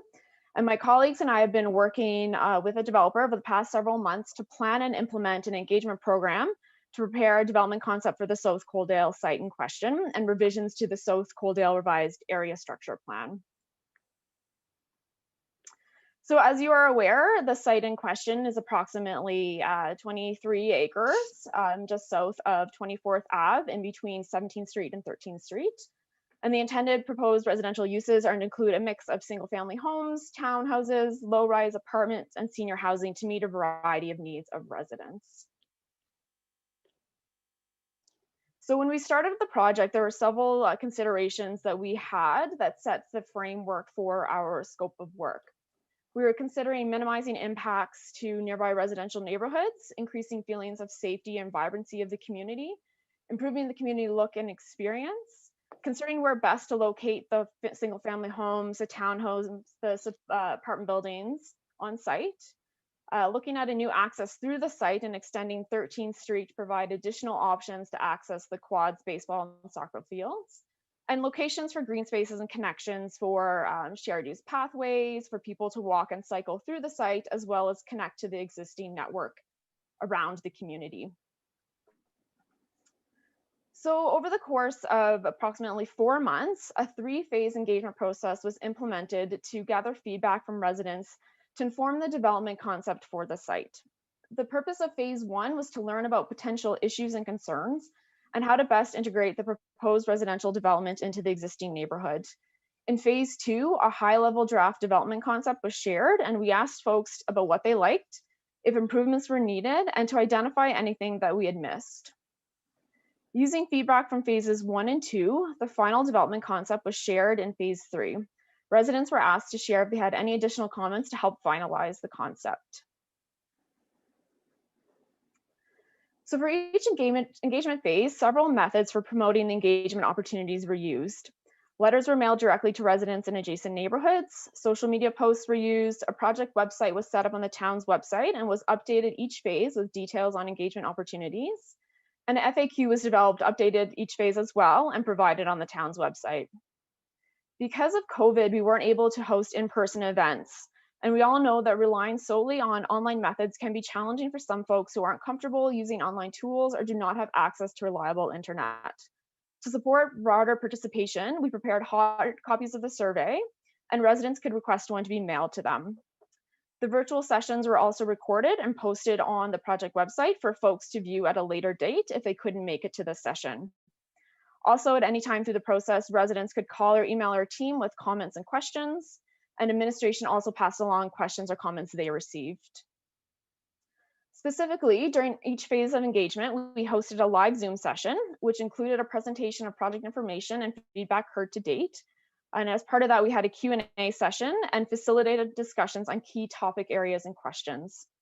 Town administration attended the sessions as well to answer questions. And as part of the last phase of the process, a representative from Watt Engineering was also in attendance and presented information on the key findings from the South Coaldale traffic and transportation analyses.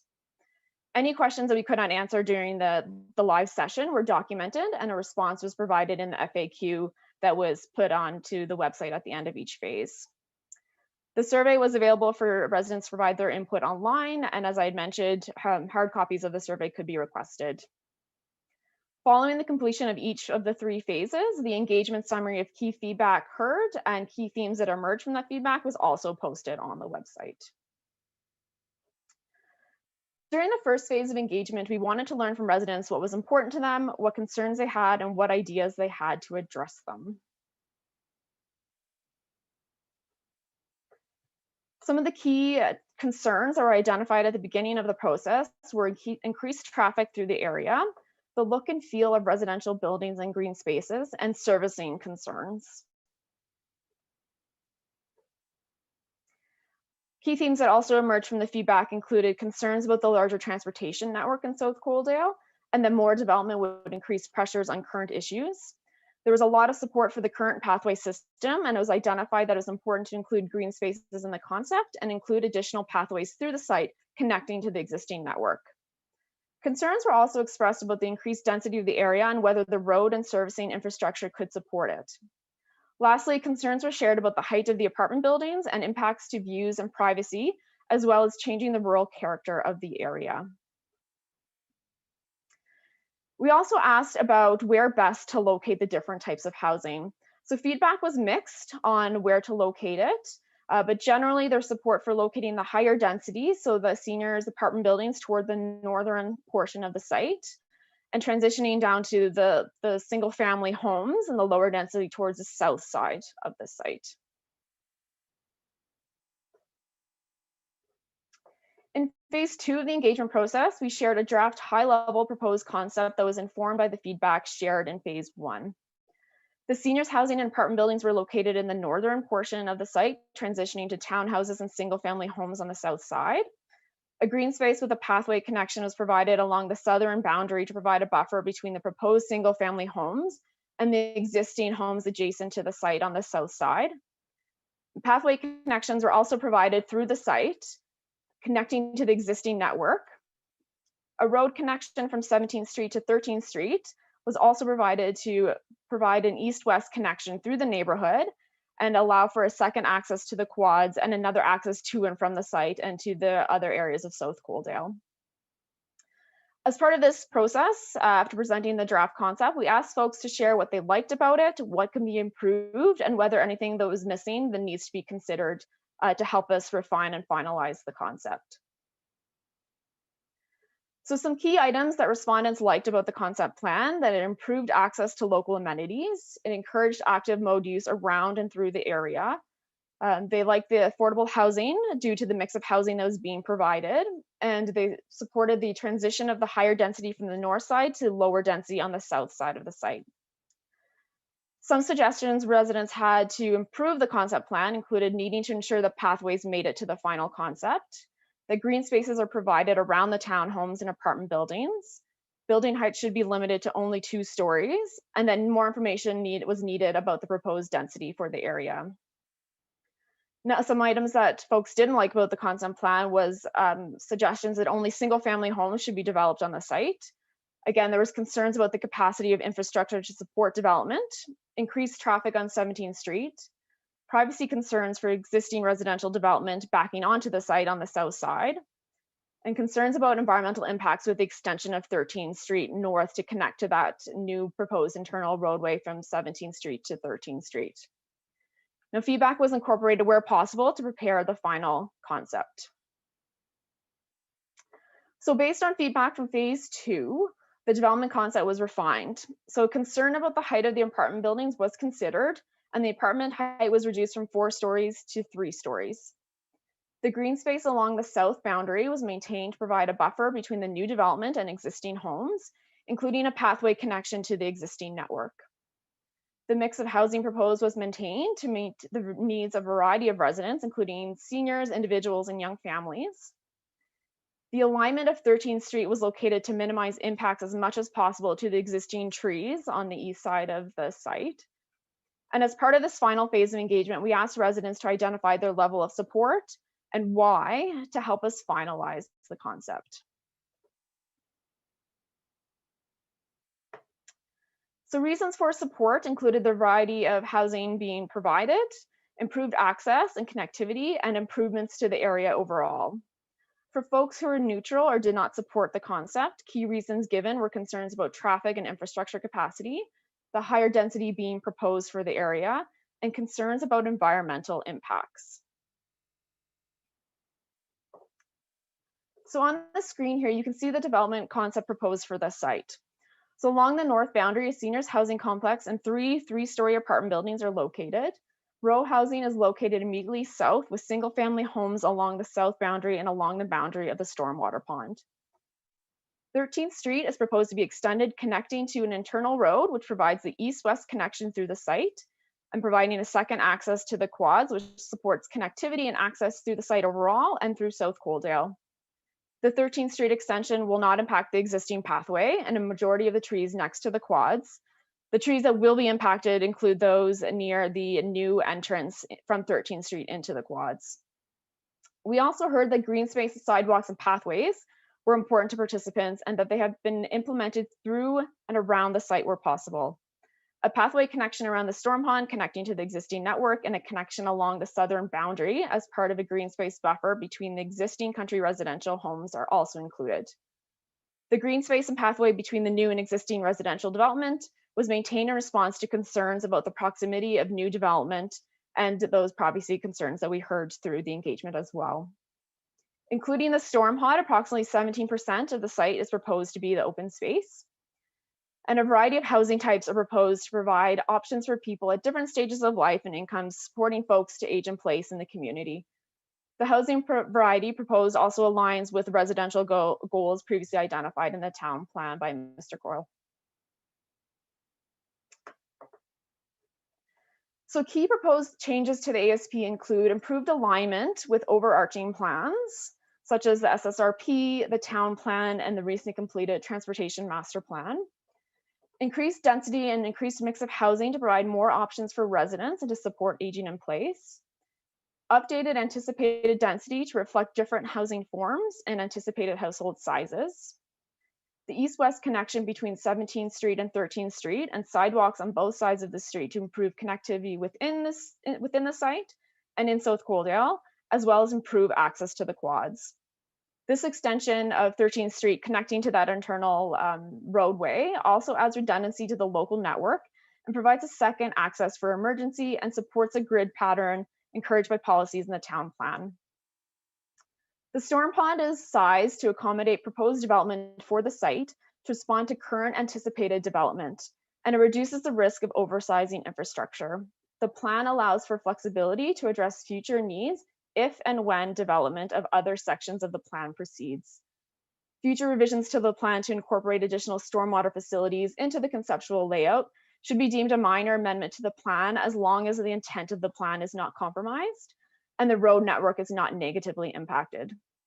As such, an amendment to the plan should not be required, and the exact location and configuration of future facilities can be addressed at the time of subdivision. In addition, plan policies support the use of low impact development strategies. Lastly, there is increased flexibility in plan policy to support minor revisions following detailed analyses at later stages.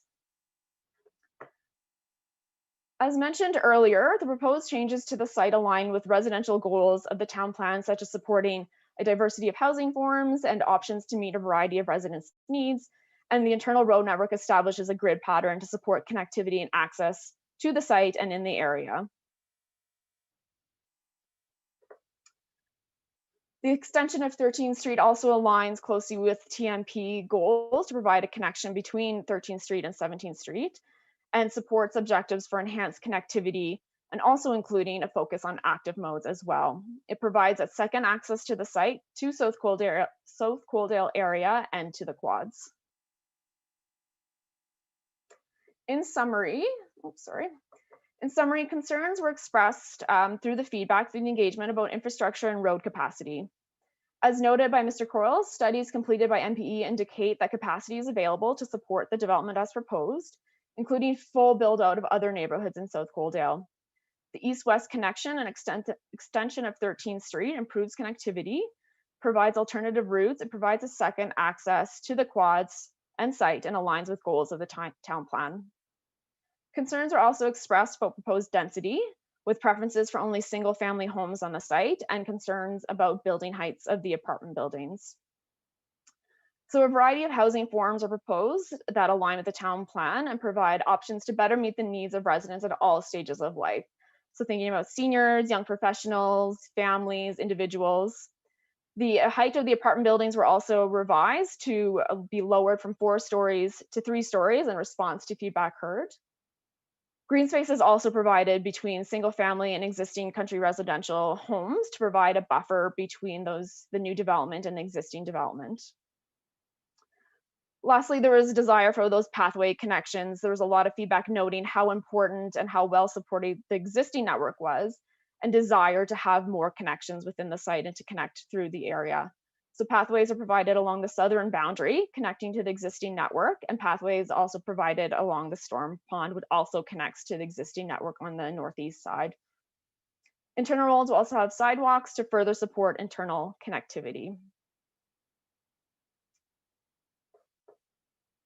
So thank you again for your time tonight. And if I may, Mayor Craig, I'd like to pass it over to the developer, Mr. Renkema, to share any additional comments he may have. Certainly, Mr. Renkema, go ahead. Thank you, Mayor, and good evening, Council.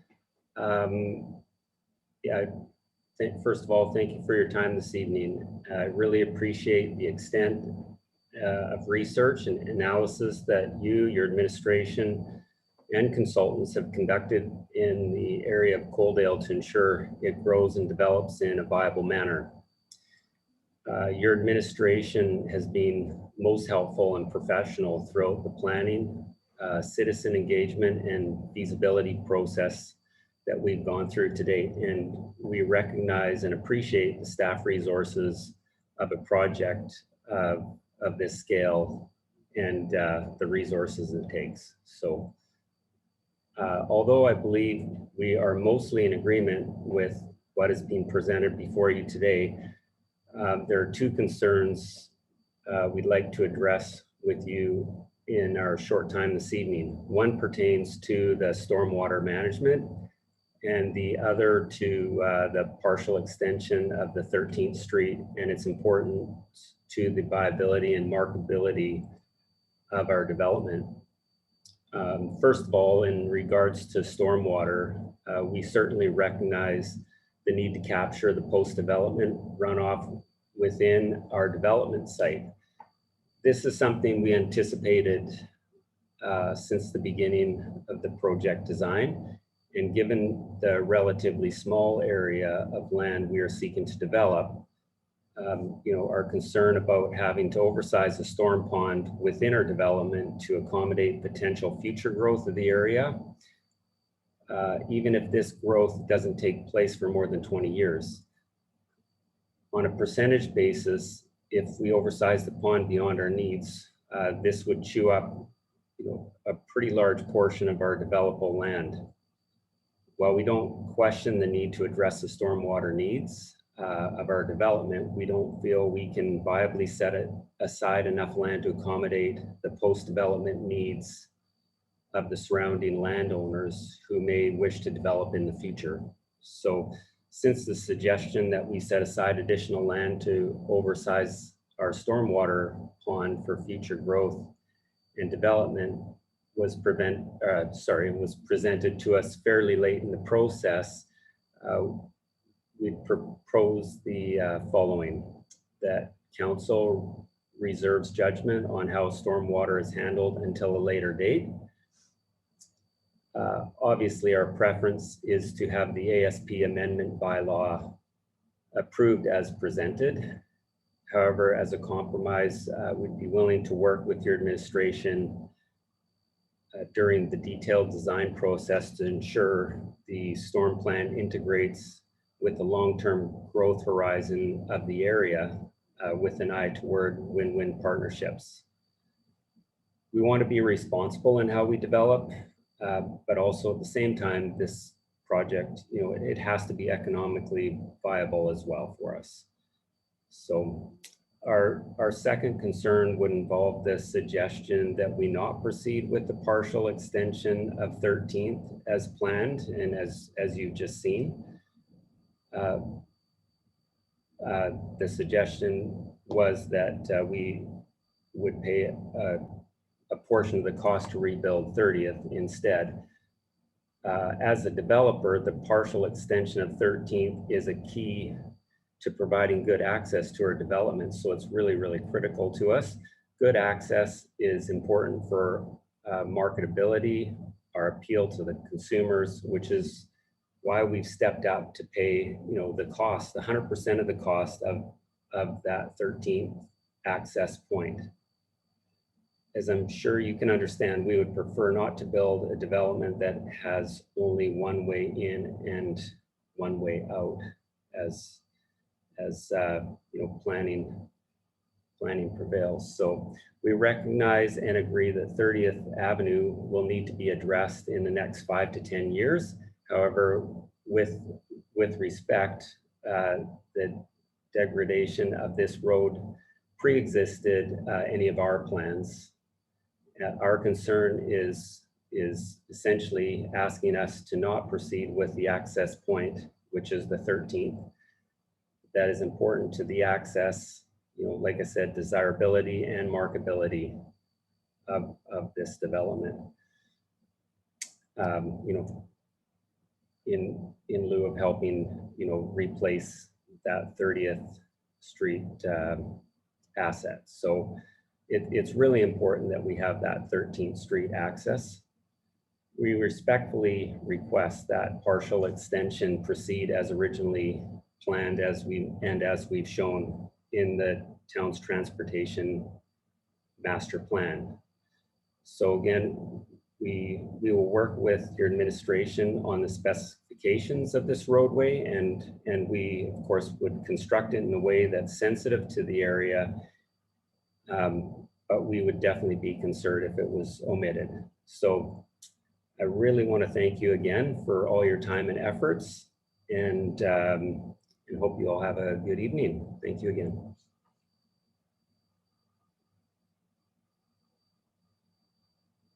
Thank you, Mr. Rinkman and Courtney. At this time, I want to ask council if they have any questions, either through to administration or through to the proponent. Councillor Holm. Thank you, Worship. I know that you just mentioned about the 13th Street extension. My biggest concern with that is what are we going to be doing with the South Coaldale drain that runs kind of from the tree line to the edge of where this road's going to go? Are we putting that then putting a culvert or putting that all into pipeline, or that is quite a concern with me, because we do have a lot of drainage coming into that part of town from the south. Once we have Beloit Drain Phase 2 in place, it may alleviate some of that, but it's certainly not going to alleviate all of it. So that is a concern I have, and so that's why I kind of speak against putting the extension of 13th Street unless it's a temporary road that is put in for emergency access only. Yes, thank you, Councillor Holmes. So what I'd suggest there is that would become part of our detailed design, and obviously our engineering team would definitely facilitate those concerns that you have, and yes, they are valid, but I think we can, and there are ways to resolve those issues. So, you know, again, our engineers would come up with that solution.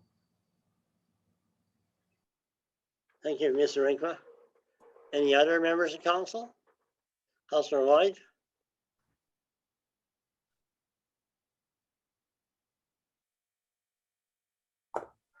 There you go. Thank you, Mr. Mayor. I just have a question regarding the seniors home. I think it's a fabulous idea. Just wondering if there's only room for one there, right? You can't expand it to have another pod.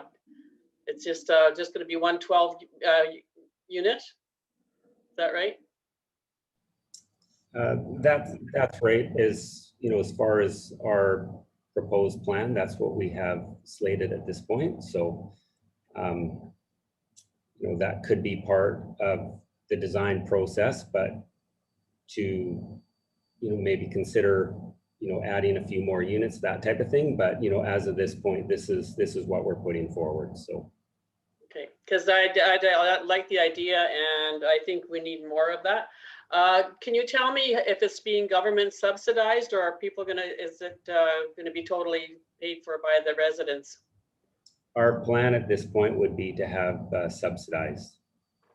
Have you applied for it? Do you know if it's available? Apparently unless you have a minimum of 35 units, you don't get government subsidies. Is that right? I've got a partner that works on those details. So, you know, at this point, it's a little bit too soon to know, but those are things, you know, we do know that this 12 unit, you know, seniors facility would work there. And, you know, again, if the demand warrants, we would be willing to accommodate, you know, a larger seniors home. Absolutely. Yeah, just concerned if it isn't subsidized, it's going to cost at least $5,000 a month for somebody to stay there, and I don't know that would be feasible in Coaldale. Yeah, granted, for sure. So those are things that we would work through, but like we do have a team that is working on that. So. Okay, good. Thank you. Thanks. Thank you. Okay, Councillor Simpson and Councillor Chapman. Thank you, Your Worship. My question has to do with the proposed around 408 people in there, and it was about 2.5 people per unit or dwelling. And so if you go 2.5, that's usually 2 adults. So that's just say about 300 vehicles. I'm actually for the 13th Street. I think there needs to be 2 exits from there. But how can will these roads in and out, so not just in your subdivision, be able to handle that traffic of probably about 300 or so cars? And in case of emergency, if something did happen, or, you know, maybe Spencer can talk to this a little bit about how are they going to be able to exit smoothly out of that subdivision? Sure, thank you, Councillor Simpson. Through the chair, through Mayor Craig, to respond to your question. Excellent question. With the motions council made at the June 28th meeting, that certainly helps because it points out, or it clarifies, that prior to any development occurring, 17th Street will become a full urban cross section. So that definitely helps with traffic flow and the expected volumes being able to be accommodated with the future road that's going to be put in place there before development does occur. Now, with regard to 30th Avenue, and then 23rd would be the other east-west road that would serve this area from a broader perspective. That would help with moving traffic west in the event of an emergency or an urgent situation. And then if council wishes to consider the benefit of 13th Street, which I'll address again briefly later on, that would help as well. There are 2 roads shown in the subdivision, one on the south side, which I believe involves another landowner on the south end of the development area itself. So that will be another important piece of the development to make sure that there are 2 east-west roads in and out of the actual development itself that would funnel traffic into the broader network in that area. And then, as Mr. Rinkema has already mentioned, the updates to 30th Avenue will become that much more important as development starts to occur in that area. There's also going to be a intersectional upgrade that will likely to be required in the next couple of years at Highway 845 and 30th Avenue as well to allow the area to continue to develop. So hopefully that's been comprehensive enough, but if there are any other components of that that I can speak to further, please do let me know.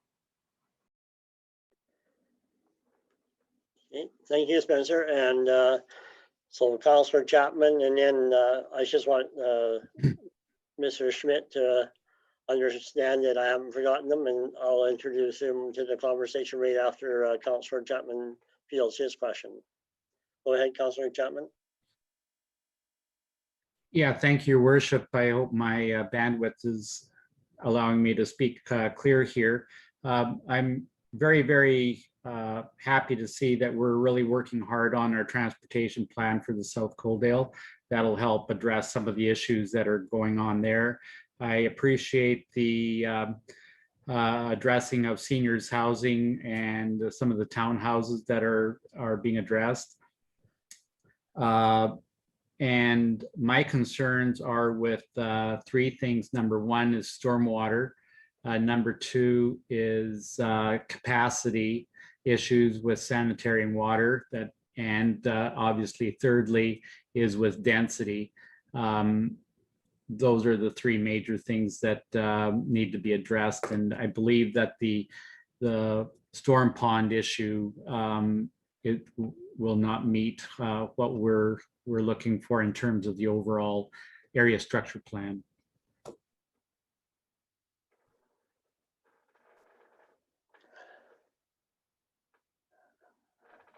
Okay. Mr. Rinkema? Yeah, I can maybe just answer that the best I can. Councillor Chapman, thank you for the question and concerns. So again, you know, I would have to defer, you know, some of these questions, you know, back to the engineer as well. But, you know, as far as, you know, the density question, you know, I think, you know, through planning and, you know, what we've come up with for land use on our site plan really kind of coincides with what the town would like to see from a mixed use site point of view. And, you know, I think that's really where we're trying to head, is meet all those, you know, different criteria. So a little different than, you know, definitely the first ASP that was shown. You know, when you look at those comparables, obviously a lot different, you know, plan, you know, put forward than use that used to be there. But, you know, again, I think it definitely follows suit with that mixed use site, which I think that's what the town would like to see. So, and then, you know, again, stormwater concerns, you know, I would defer that to the engineering team. Thank you. Okay, Mr. Schmidt, you can join the conversation. So just again, although you need no introduction, please do state your name and address and whether you're for or against the matter before us, please. And you have up to 5 minutes. Okay, thank you, and good evening, everyone. My name is Greg Schmidt. I'm here with my wife, Mariana.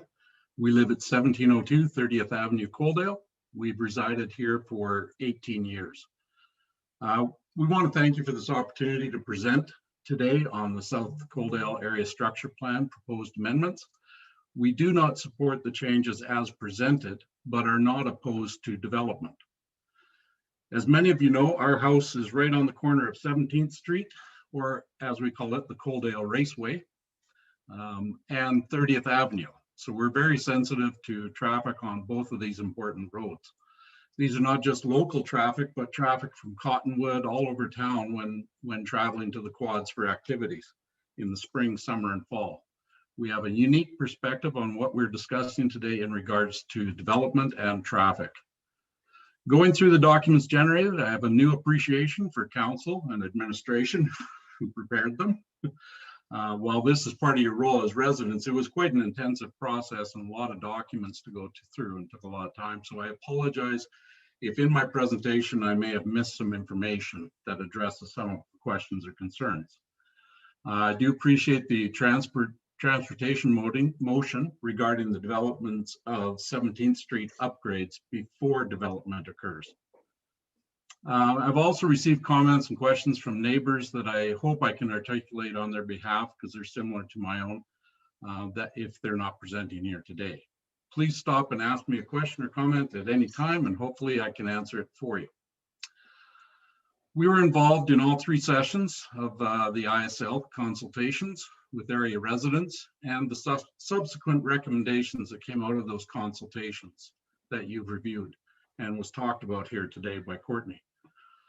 It was very clear in the consultations that traffic and road conditions have been, are, and will continue to be issues if left unaddressed. The roads, specifically 17th and 30th, will need to be upgraded properly prior to further developments, as wear and tear will only increase the local traffic and construction traffic. We sit on our deck and we watch many circumstances where children, families are involved in near misses because of the width of the road. It's very scary going down there. There was a consistent concern about medium and high density housing squeezed between R1A and R1A and CR1. And I just learned all these terms, and urban reserve. I've tried to get a handle, and I know I've talked to Spencer about the definition of medium density versus high density. And this comes into question because back in November of 2009, the chicken farm area was, it stated in the ASP that people were in favor of high density. Well, if 42 unit apartment buildings at 3 stories are considered medium density, what's high density? Skyscrapers, you know? So I think I'm just trying to wrap my head around what is medium density, what is high density. And I couldn't really get a clear definition. There was consistent concerns over the height of the buildings. I know that it said that we settled on 3 because we started at 4, but it was pretty consistent that 2 was about the limit for the area that we would like to see, because 3 does block a lot of the people to the north of the site and to the south. So it was definitely not 3 stories. According to the surveys, 61% of respondents were not in favor of the plan, and 16 were neutral. That left only 22% in favor. Most respondents have lived in Coaldale 15 years or more. In the consultations, there was also concern about the tax rates for present residents going up due to medium and high density housing servicing. In the past few years, our property taxes have risen, and one of the reasons given was due to area upgrades.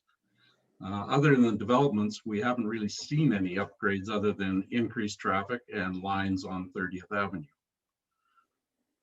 Parking in the development was also concerned.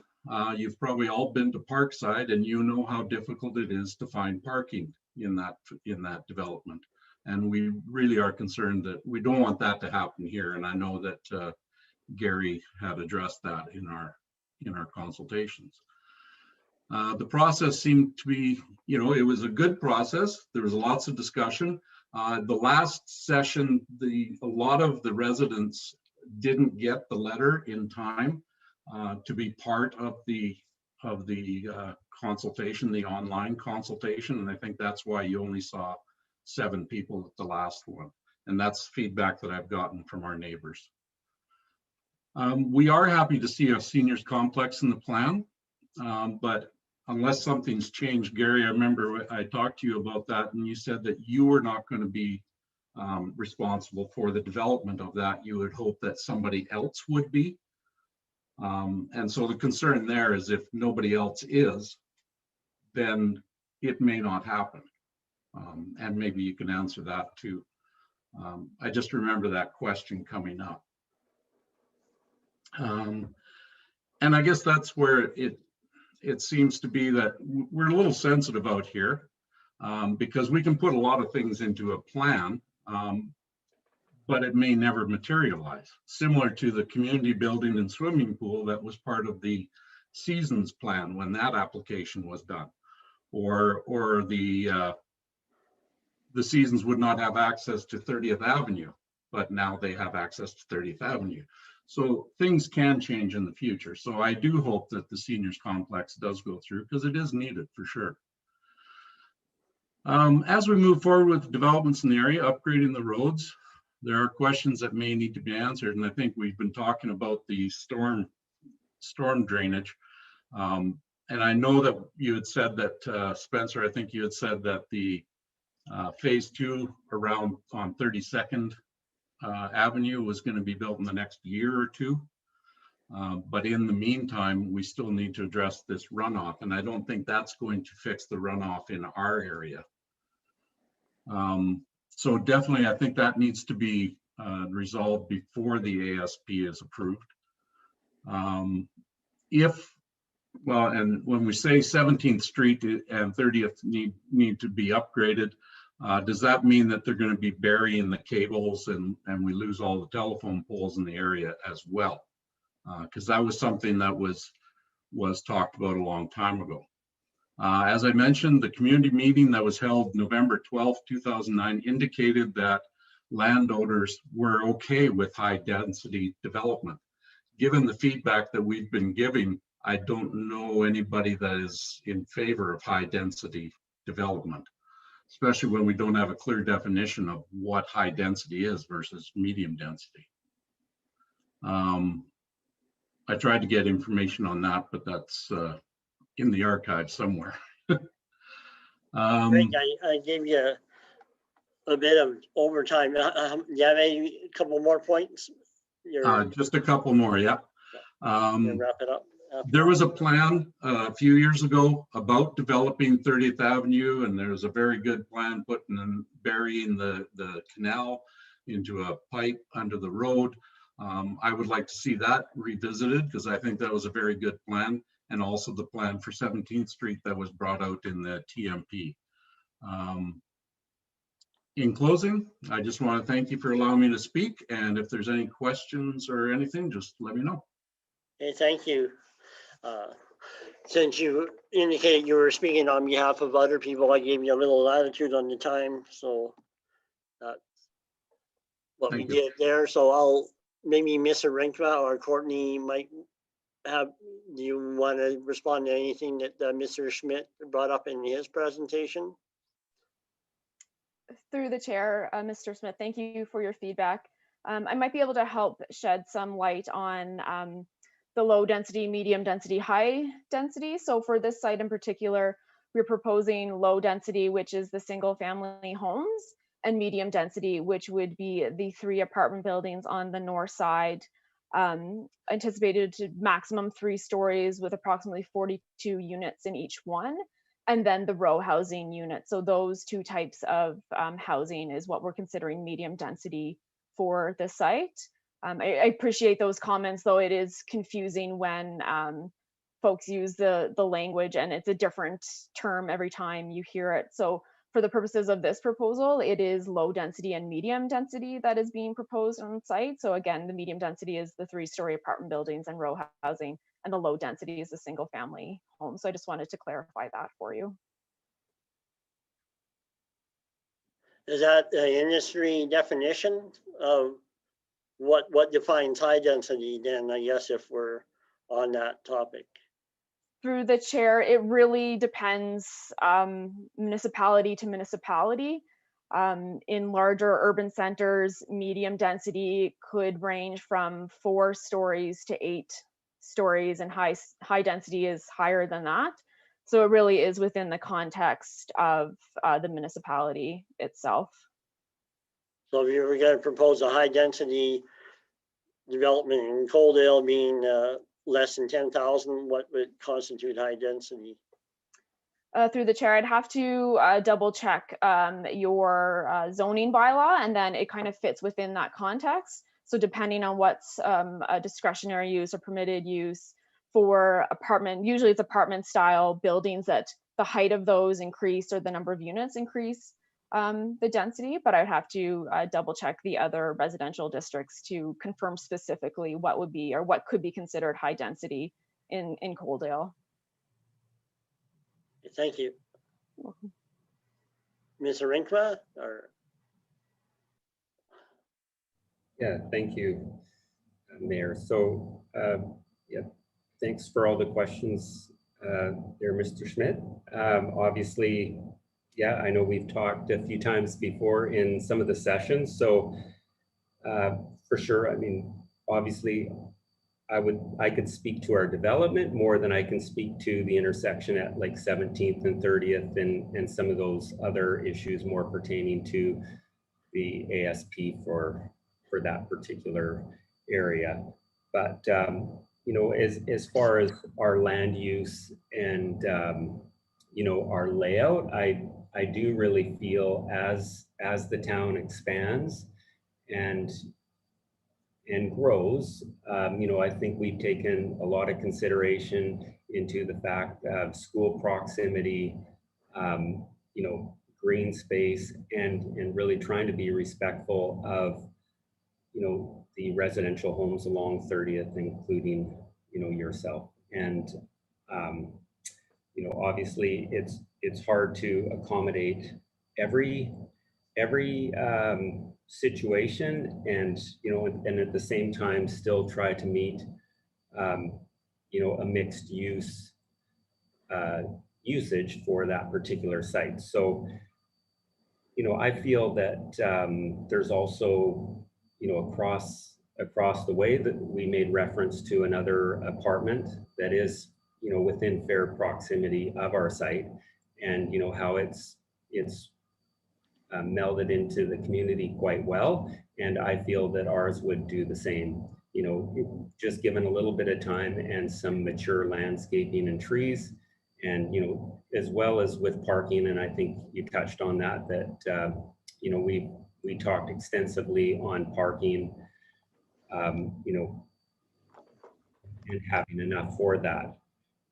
Your comment on the seniors complex, again, you know, obviously we're very much in favor in trying to get something to work there. We have been in discussions with an operator that you know, would be willing to do something with us there in a small scale. So you know, obviously those things, it's very early at this point. We can't make any formal agreements or arrangements, because obviously we have a long ways to go through a process. So, but we can tell you that there is someone that would be interested in doing something there. So the comment of, you know, it sure be a shame not to see something, you know, go in for seniors. I absolutely agree. And, you know, we feel that that should be part of this development. So yeah, hopefully that helps clarify my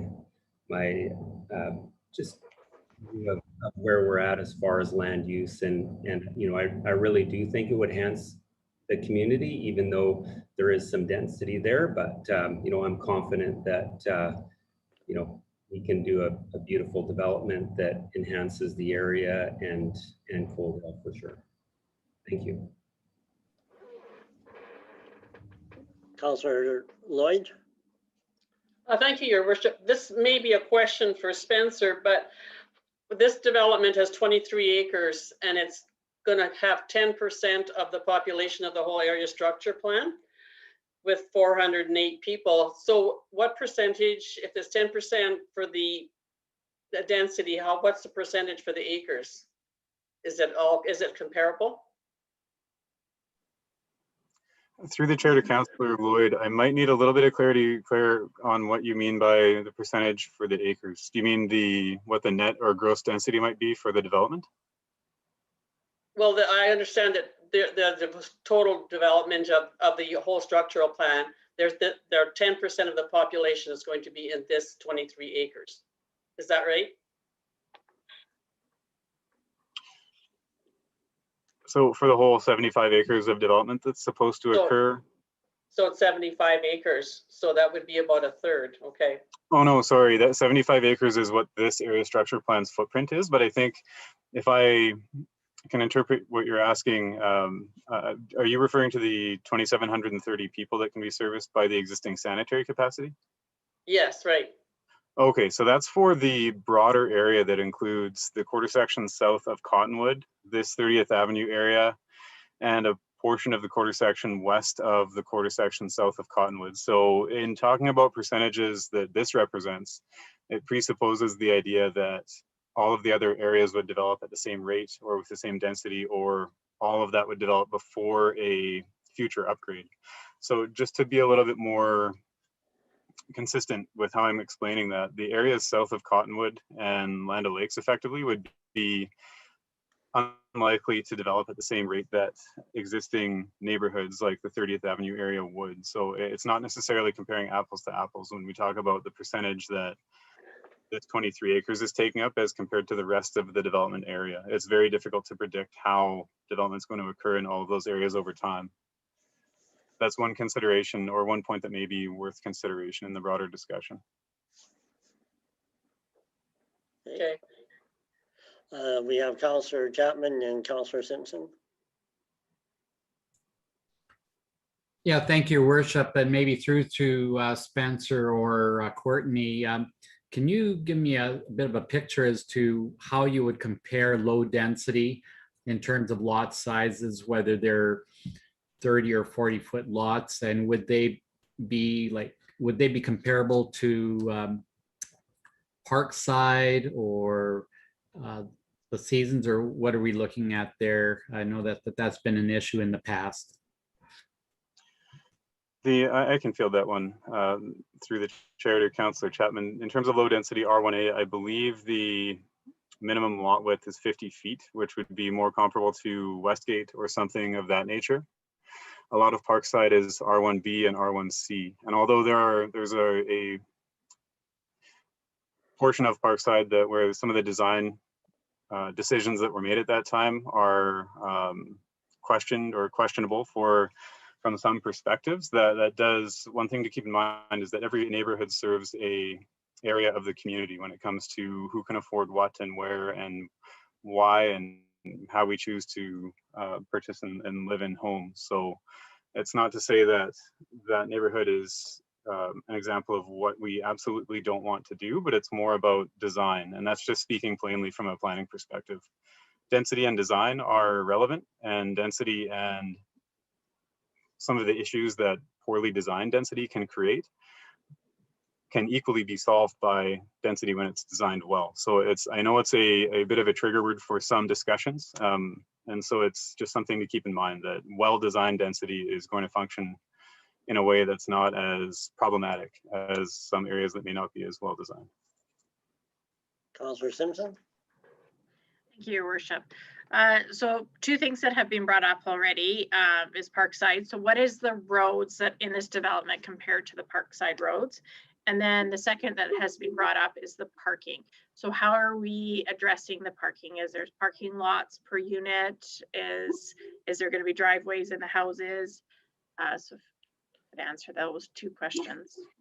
Sure, through the chair to Councillor Simpson. A lot of those are very fine-grained details that wouldn't get decided on until much further on in the process, basically detailed design and development. So with respect to detailed design and the width of the roads, we use minimum standards from the city of Lethbridge. And so a local road there would be a 9-meter surface with sidewalks on either side. A minor collector would be an 11-meter surface with sidewalks on either side.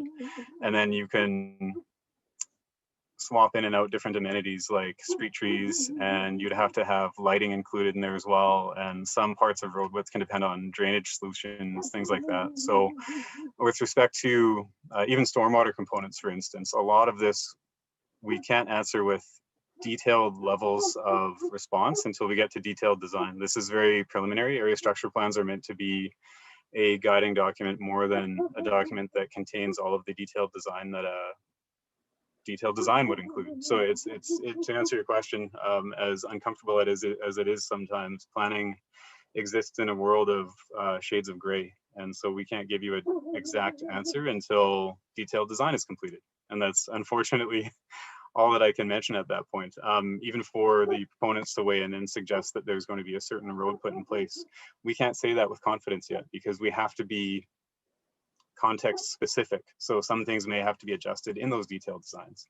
And that's the purpose of things like development agreements. I did also want to take this time to mention that we have substantially more information and process driving what we want as a community from our transportation master plan, infrastructure master plan, town plan. These are all things that weren't in place several years ago, even with discussions around what 30th Avenue is going to look like starting in 2016. So we have a lot more information that can help guide us to the right answer now than we did even half a decade ago. Okay. Any other members of council?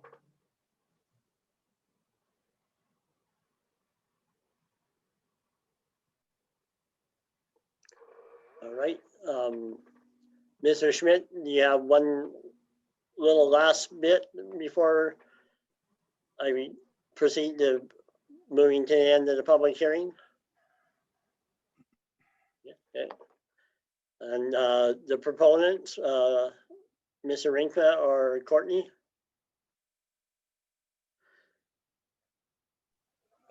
Through the chair, I would just like to summarize, and again, thank you for the opportunity to speak and share what we've learned. We really appreciated all the residents' participation throughout the engagement process, especially as Mr. Schmidt had mentioned. We did get a lot of folks, the same folks attending each phase of the engagement, so it was really great on our part to see that continued interest, especially doing the online format. We know it's not always easy to engage folks in that manner, so we just really appreciated the comments. And we made sure to really document what we heard from folks and how that informed the concept. So we may not have been able to resolve all the residents' input or address every single comment, but we did our best to find the balance to create this community that will have that or integrate well within the existing neighborhoods that's already there, and do our best to provide some of those great spaces and amenities, such as those pathways and variety of housing for different residents, green spaces, and providing that buffer on the south side with recognizing the existing country residential development that already existed there. So I just wanted to thank the residents that participated in this process to help inform what this concept actually ended up looking like, that we got to this part in the process. So thank you. Thank you, Courtney. Mr. Schmidt? Yeah, just something that I had written, I was rushed and didn't get to put it. You know, in looking at apartment buildings, and Gary had mentioned, you know, the seniors housing in the old hospital site, I believe is 3-story. That did have a lot of mature trees around it when it was built. So it, you know, it is sort of hidden out of the site for sure. But I mean, you look at places like similar sizes, Tabor and other places, they do have apartment buildings, but they don't have 3 big ones all in a row. So I think that's maybe a consideration too, is to look at, you know, if they're 2-story, you know, might not be as bad, but if they're 3-story and you have 3 all in a row, that's, you can't get away from seeing that, that's for sure. And in an area where it's country residential, that sort of sticks out. Okay, thank you. Gary, you want to respond? Yeah, I could briefly respond to that. Thank you, Mr. Schmidt, for that. So again, in the design process, and where we are today are 2 complete.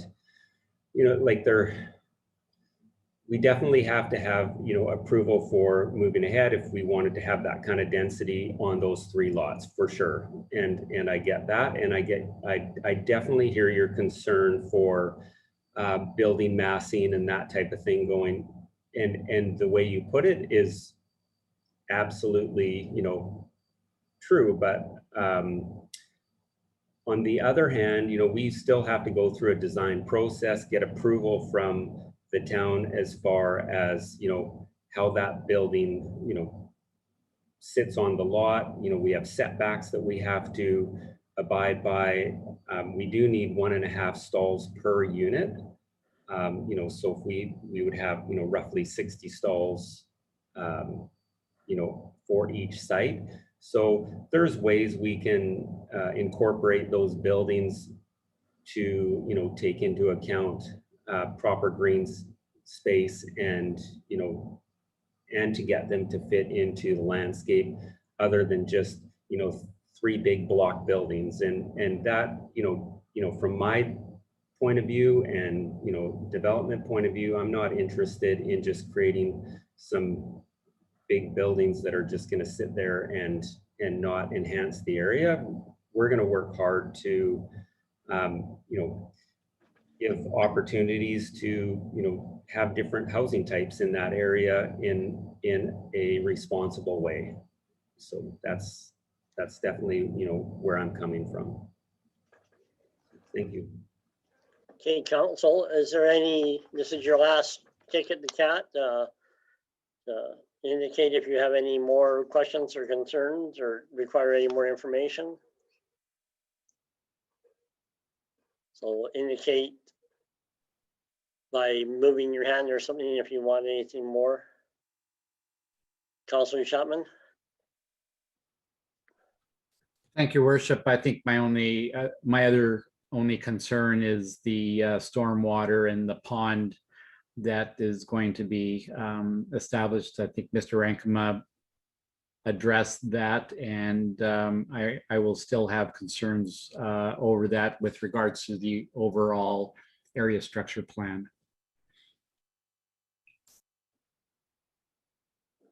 Okay. And any other members of council? Councilor Lloyd?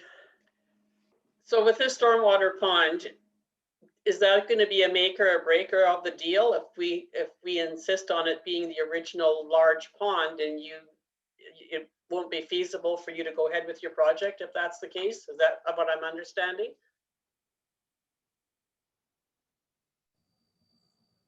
Yeah, thank you, Councillor Lloyd, for that question. So with any development, obviously there's definitely feasibility studies, and that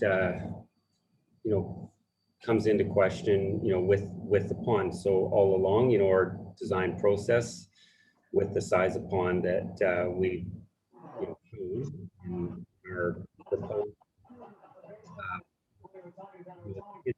Our development is based on that pond being that way. So yes, it would have a huge impact on us if we could, if it was the case where we have a large pond, the project becomes not so feasible. So, and again, I think, back to my earlier comments, really, if a larger pond is asked for, we're really talking about, accommodating, other developments in the area where, typically that would be their responsibility, or, out of our scope, or providing them retention on our site. So I think we've done a really good job in dealing with our water management for our site, and I think we've integrated it well, made it attractive with pathways, that type of thing, and I think it's completely feasible and works within the confines of what we're responsible for. I guess unfortunately, some of your response was kind of garbly in that, but you can correct me if I'm wrong, but the short answer is it would have a significant impact on your development going forward if the footprint of the pond is increased to the original one that was envisioned when the old area structure plan was in place, right? Correct. Okay. And, just speaking to that, I wanted to, I guess at risk of being controversial, I want to thank Mr. Rinkma and associates for being respectful in this process.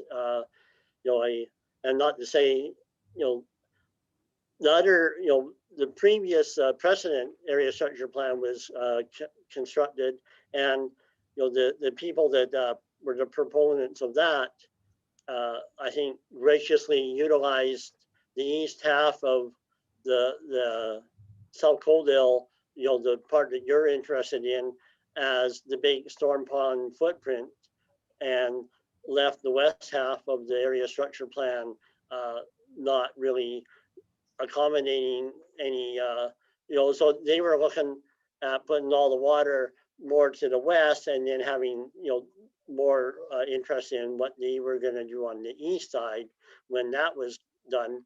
And I understand that, but I also, I don't think you took any poetic license in arbitrarily massaging the east half of the South Coaldale area structure plan to download anything that you're trying to do either. So, I think, to me, it makes sense that, your recurring theme is that your development should pay for what your development is going to need and want, and be right size for it. And I think that there's enough creativity within the process that our administration can work with things to accommodate it, because we do have another Malloy drain project coming up, and how can that be integrated into helping that whole subdivision effectively manage stormwater and that. So I think there's lots of opportunity to work collaboratively together, and have each developer pay their proportionate costs of what their development is, and their offsite levies on paying for what they're going to take advantage of with respect to that is already there. So I wanted to compliment you for not necessarily tweaking your area structure plan as a matter of convenience, and downloading other aspects of development over to the east, where that was more or less the way it was constructed when the original area structure plan was done. So just a note that my corporate history and memory serves me that way. But does anybody else on council have any more questions?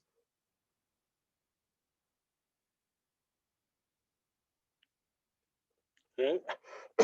So unless somebody on screen, Mr. Rinkma, Courtney, or Mr. Schmidt indicates by hand movement, I will consider that we have all the information that council needs to consider this matter later in the agenda then. Okay, I don't see any indication that anything more has to be done or said. So I will close this public hearing, and thank Courtney, Gary, and Mr. Schmidt for attending. Thank you, everyone. Okay, so that's the public hearings are done, and that. Lana, if you can correct my memory, did we finish with item 4.1? Did we have a motion to receive that for information?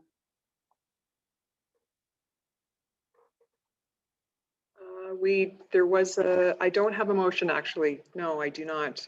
We closed the public hearing at 5:08 p.m.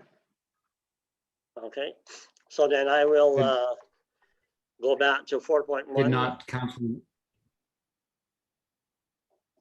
I thought Councilor Lloyd had made the motion, or to receive for information.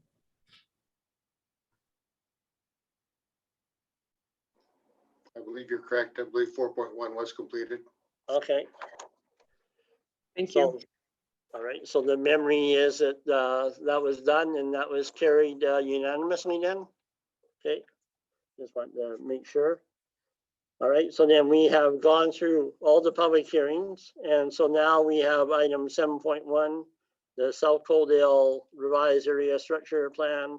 And Spencer, do you want to go ahead with that?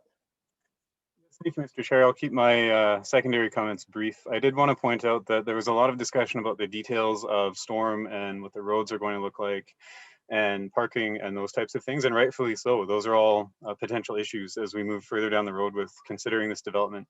I did want to mention that by way of detailed design for the storm and the roadways, and then the land use bylaw for matters such as the amount of parking and the aesthetics of some of the building forms.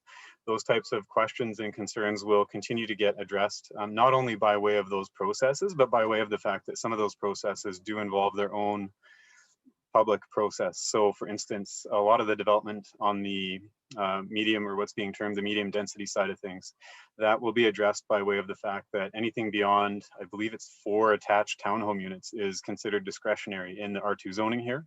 So there's opportunity for the neighboring areas to provide feedback on what designs are proposed and things of that nature when it comes right down to the type of architecture that might be used for some of the larger buildings. So I just really wanted to focus the commentary on the idea that there's certainly a lot of questions, as there typically is with the end of an area structure plan reconsideration such as this, but a lot of those questions get chipped away at as more detailed processes take place further down the road. And that's all I'll say on that matter. Thank you, Mr. Chair. Okay, thank you, Spencer. Are there any questions through council, through administration? Councilor Chapman? Yeah, thank you so much, Your Worship, and through to Spencer.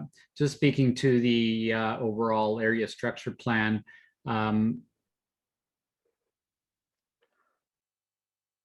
That area structure plan incorporates a second or third stormwater pond.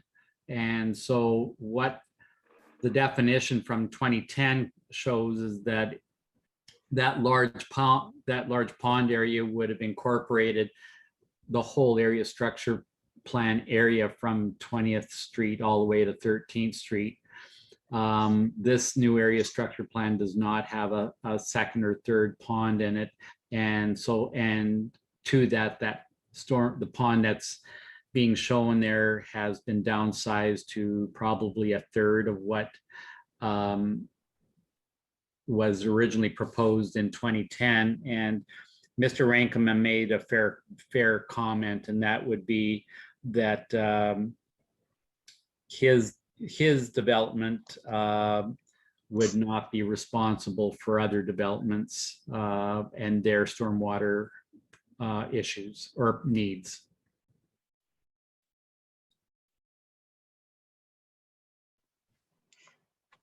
If I may, Mr. Chair, through the chair to Councillor Chapman, it might be best at this point to highlight that earlier in the conversation, there were 2 options being discussed. So one would be the larger storm pond, my apologies, the larger storm pond for the 70 odd acres that the whole area structure plan area encompasses, or a storm pond just for the 23 odd acres that Mr. Rankema is interested in developing.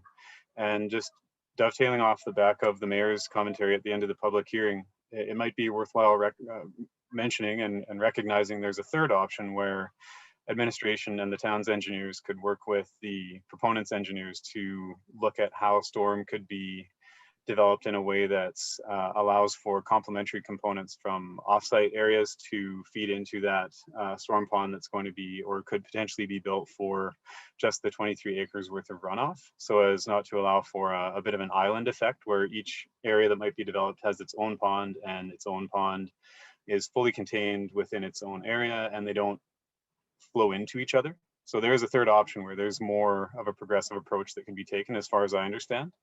And that might be something that could help move the discussion forward regarding the concerns that there are with one versus the other in terms of storm for only 75 acres or storm for only the site. just a quick question or rebuttal to that, Spencer. The Malloy Phase 2B then would not be a part of that. That these ponds, these storm ponds, have to stand independent and to their own merit.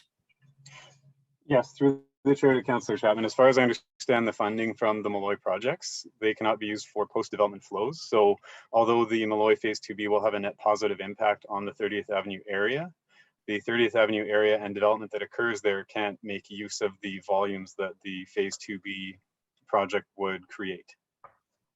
Thank you.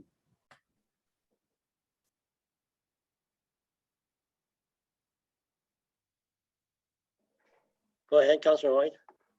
Thank you, Your Worship. Spencer, you mentioned in your opening remarks that it was much more cost effective to have the one larger pond. And also that location, I think, is a natural low spot for a natural drain. So is there some way we can work with the other developers when they come about to sort of share the costs and that kind of thing? If it's a bit more feasible to have one larger pond? Through the chair to Councillor Lloyd, that certainly could be explored. It's another one of those instances where there's not enough detail in the current stage we're at in the proposal for this area to say with confidence that yes, that could occur. But it's certainly something that could be explored through more meaningful discussions between administration, the town's engineers, and the proponent's engineers.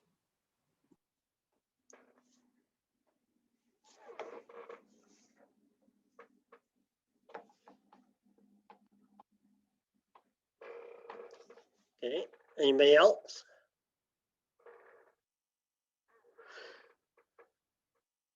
Councillor Avery, did I notice were you wanting to weigh in at all, or? Okay. Okay. All right, well, I guess with that, where do you want to go with this? Councillor Holm? I'd move to have second reading for approval of this, the area structure plan. Okay, we have a motion by Councillor Holm to sponsor second reading of the amended area structure plan, revised area structure plan. Any Councillor Lloyd? Yeah, I just have a question. What exactly are we voting on? Is it the small pond? Is it the way it's been redone? Okay, Spencer, so just to clarify, if we go with second reading, it includes a small pond, is that right?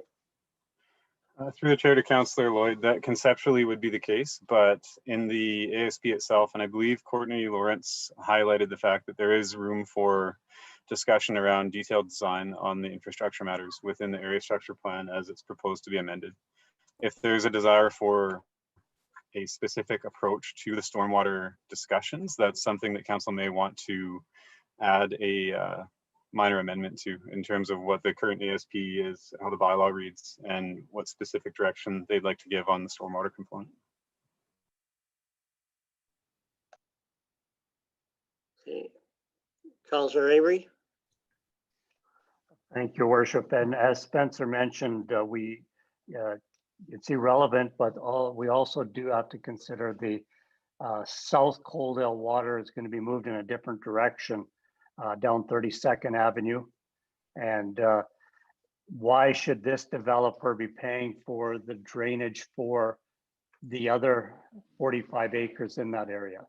So, I agree that an agreement can be worked out, but why punish this area structure plan for events and construction that is going to occur in the near future? Councillor Chapman? Yeah, thank you, Your Worship. And Spencer, I guess basically just for my own peace of mind here, obviously we need clarity in the area structure plan when it comes to definition of density, so that you're speaking to 50-foot lots. I'd be comfortable with that because I think that the definition seems to pigeonhole that area in terms of what the public thinks is low density or high density.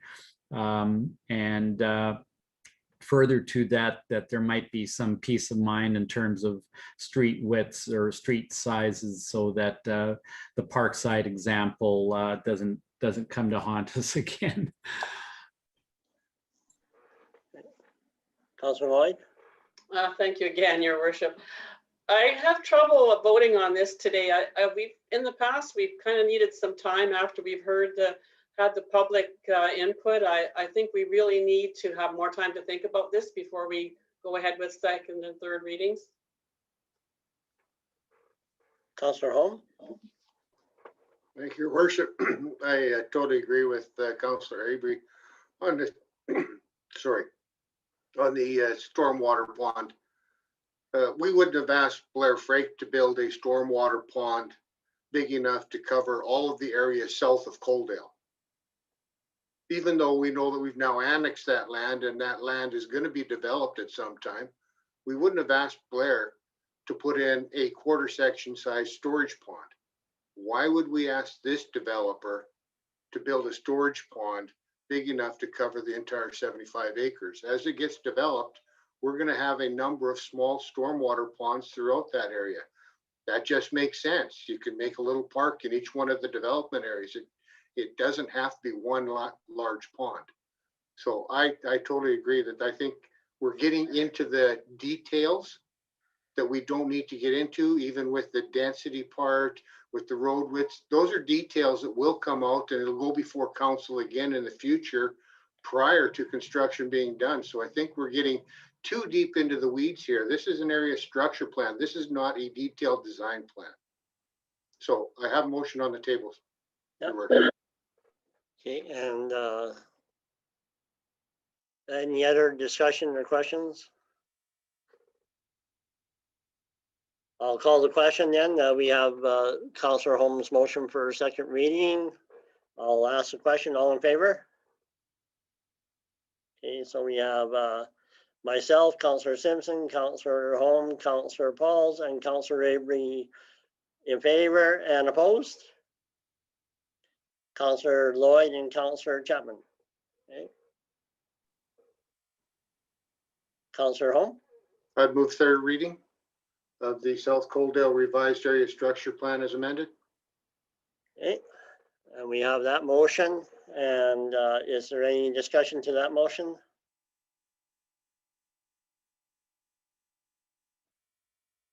Okay, seeing none, I'll call the question. All in favor?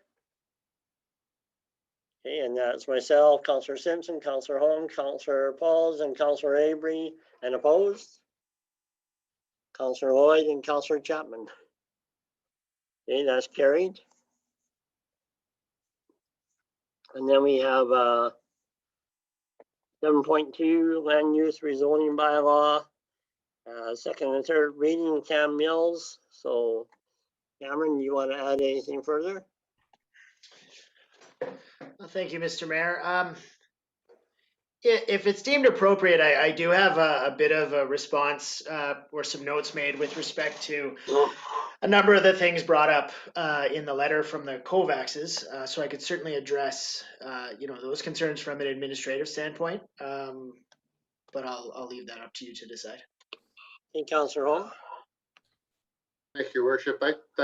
The way I understood it between the Kovaxes and the applicant, I believe they've got really good discussions going on, so I'm not sure that we need to get into the details of that any deeper than what we've already heard.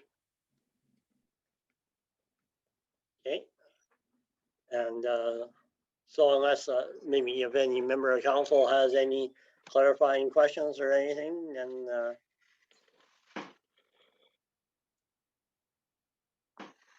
yeah, it was really good to see the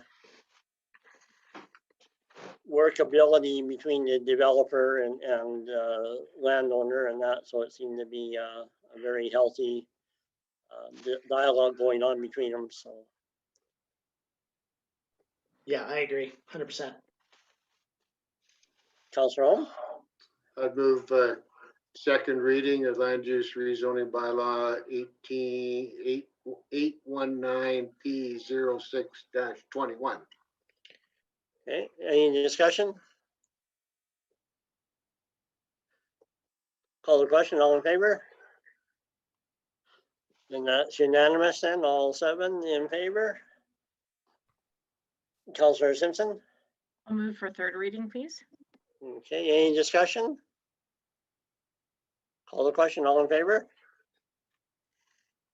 Okay, and that's carried then, thank you. Then we have item 7.3, borrowing bylaw 823-B-07-21, area lagoon upgrades, first reading, and Kyle Beauchamp is here to walk us through that. Okay, thanks and good evening, everyone. I'll try and make this quick here. So we do have borrowing bylaw 823-B-07-21 for the lagoon upgrades. This is first reading of the bylaw. Borrowing bylaw for this is set at $4 million. This is consistent with the amended budget for this project that council approved at the last council meeting. Town of Coaldale doesn't have a formal policy regarding the length of term for our debenture debt. With this being borrowed through the Treasury Board, we're able to borrow between 3 and 30 years for these capital projects, assuming that the term borrowed does not exceed the expected useful life of the project. With that being said, administration is recommending a term length for this loan of 15 years, with it to not exceed 20 years as maximum, subject to possible discussion here. With a formal policy not being in place, administration is just looking to see if there's any comment from council on the length of the debt that administration is proposing at 15 years. We feel this is a kind of a good number because we're not borrowing 25 years out to the future. We're kind of hoping to increase our yearly payments, reduce interest costs. Again, this does come to an increased yearly debenture cost to pay it off earlier. However, we believe this is kind of prudent to maintain fiscal planning, proper fiscal planning for capital projects in the future. I'll just kind of leave it to council if there's any questions, comments on that. Assuming none, or if there is none, assuming council is kind of good with a 15-year term that administration is planning. With that being said, I don't really have too much to add because most of the budget for this was discussed at the last council meeting, so I'm not going to rehash that. And with that being said, I will turn it over to council for any. Okay, council, do you have any questions? Councillor Avery? Thank you, Worship. I apologize, I wasn't here at the last meeting, so this question may have already been asked, but for us to be going into this $4 million debenture with 2 months left on our term, is this something that can't wait until after the October election and whomever is fortunate enough to get into the next term of council could make this decision, or is this a decision that has to be made now? Because if we do first reading tonight and then it's advertised, it's not going to get passed till September, and then the loan gets taken out in October anyway. So I'm not really comfortable taking out a $4 million debenture with 2 months left on a term. Yeah, thanks for the comment. Definitely do understand the concerns with the project needing to proceed regardless of who is on council. Administration has worked on a budget for the project that, again, we feel like this is the best fit to fund the project. So again, regardless of who is on council, this project still needs to proceed with and the funding still needs to happen. So again, the amended budget has already been approved. So we don't, as administration, we want to keep the project moving and keep the ball moving so we can continue with this project, even if there is possible change with the election coming up. Councillor Chapman?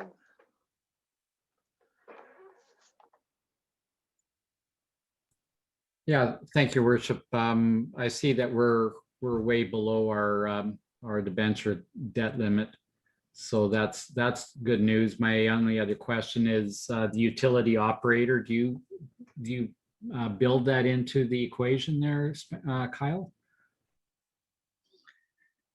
the utility operator isn't included as part of the actual bylaw related to this, but if you look at the estimated repayment of the debenture bylaw and what utility adjustments would have to be included, the utility operator is included in that, because the utility operator is an operating cost and not a capital. That's why it's not specifically tied to the 4 million.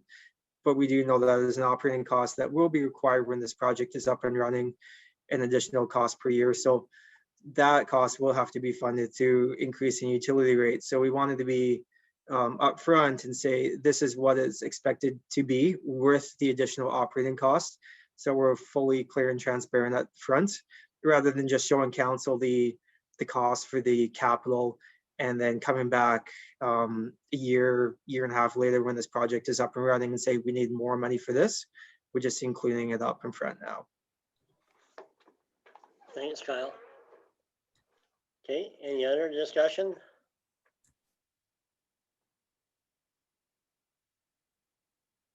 Councilor Chapman? I'll move for first reading. Okay. Any discussion? Okay, I see none. I'll call the question. All in favor? Okay, and that's Councilor Lloyd, myself, Councilor Simpson, Councilor Holm, Councilor Falls, and Councilor Chapman. And opposed? Councilor Avery. Okay, thank you. And then we have item 7.4, amended flag bylaw. And Lana is there. Thank you, Lana. Thank you, Mayor. Council, I presented an amended flag display policy. It came to light recently when we were lowering and raising our flags that although we have our other 3 locations, the cenotaph, the town office, and the Welcome to Coaldale sign, that we did not have the fire department listed as one of our locations that we do abide by our flag policy. However, they have been raising and lowering it in conjunction with town office, but this is just a more formal way of including them in our policy moving forward. Okay, thank you. I didn't have anything else unless anybody had any questions.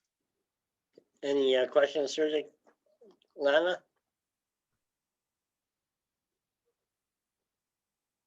Thank you for bringing that matter to our attention, and it's good to have it consistent and clear. Does anybody care to move approval of the revised flag by Councilor Avery? Any discussion?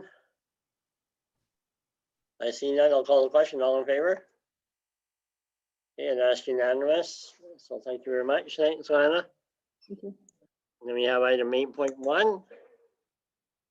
And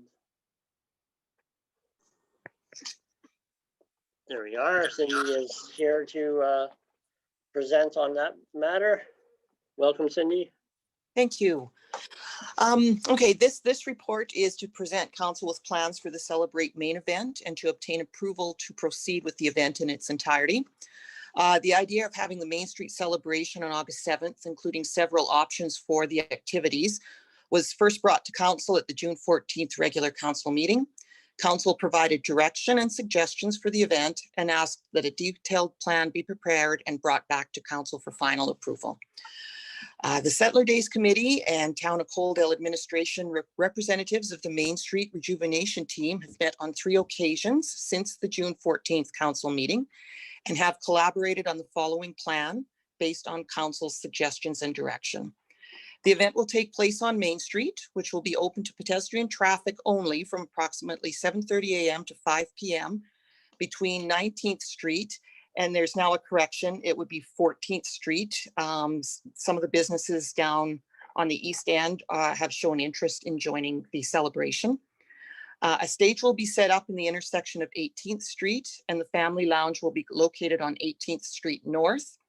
At approximately 5 p.m., only that portion of Main Street between 17th Street and 18th Street will be barricaded for pedestrian traffic.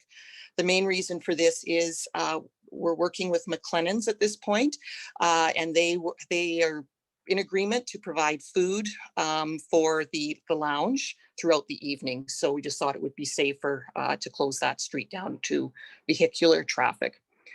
So the schedule sort of lines up like this. On Friday, August 6th, we'll do the movie night in the park, and that movie will be picked by community vote. And then on Saturday, August 7th, we'll kick off the day with a pancake breakfast from 8 till 10, put on by the Volunteer Fire Department at the Fire Hall. Stage entertainment will start around, 8 a.m. We'll have music down at the Fire Hall, and then we'll move to the stage at approximately 10 a.m. And we have a lineup of entertainment until approximately 10:30, 11 o'clock in the evening.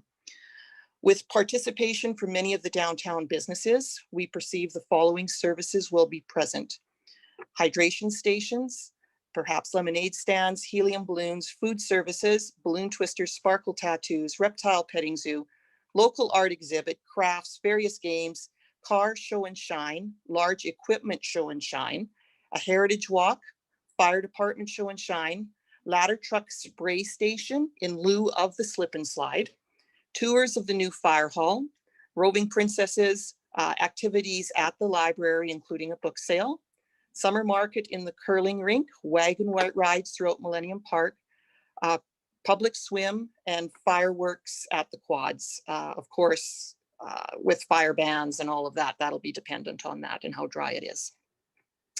This event will be focused on downtown, highlighting the fire hall and the new Main Street. If health restrictions change, the event will be modified or canceled to ensure compliance of all AHS requirements. Since this report was prepared, the Special Events Safety and Emergency Management Team, including RCMP, CPOs, Fire, Emergency Services, Operations, and Community Services, has met and a safety plan is in place. AHS has approved our special event plan. Additional information that may have a bearing on this event are the current active COVID cases in our area. As indicated on the AHS website, as of today, the County of Lethbridge has 0 active COVID cases. The City of Lethbridge has 5, and the MD of Taber has 1. Financially, the operating budget will not be exceeded for this event. AHS has been included in all discussions over the last 3 to 4 weeks. And as I mentioned, they have approved our plan. The movie will be chosen by the community, and businesses are being included in the planning, and hopefully many of them will be participating. So the decision options that I'd like to present is that the Celebrate main event be option 1, approved as outlined above. Option 2, modified based on concerns brought forward by council and to be addressed by the planning committee.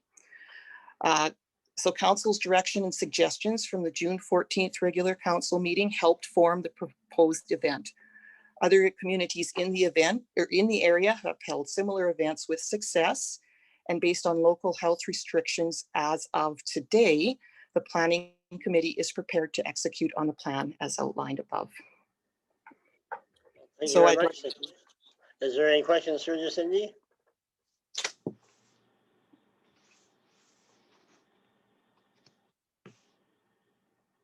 Councilor Chapman?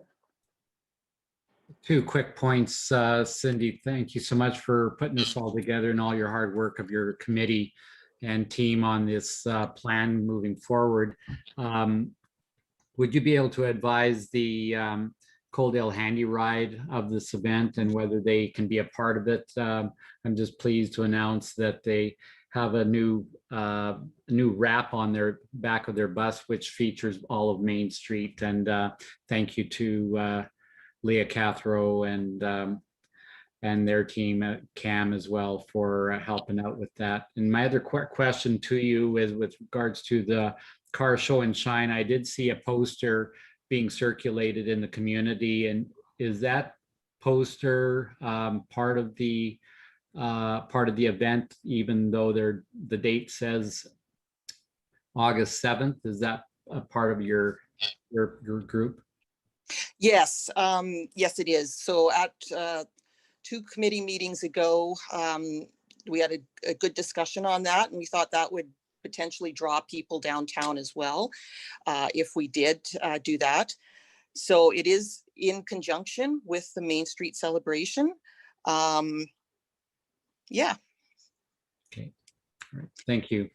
Yeah. So I guess it'd be worthy to note in light of most recent events that any show and shines that are proposed will not include any public stunting or burnout displays or any nefarious handling of motor vehicles on any of Coaldale's streets. Is that right? That is correct. I worked with Custom Cruisers very closely on their show and shine in June, and their organizers are just super to work with, and they just listen to, adhere to all of the requirements, and they made sure all the special events application forms were filled and AHS was contacted. So yes, this will definitely be just a static show, and yes, we'll guarantee that. Good. All right. Well, it's a good report, Councillor Simpson. Thank you, Your Worship. I'll make a motion to approve as outlined as above. Okay, option number 1. Any discussion?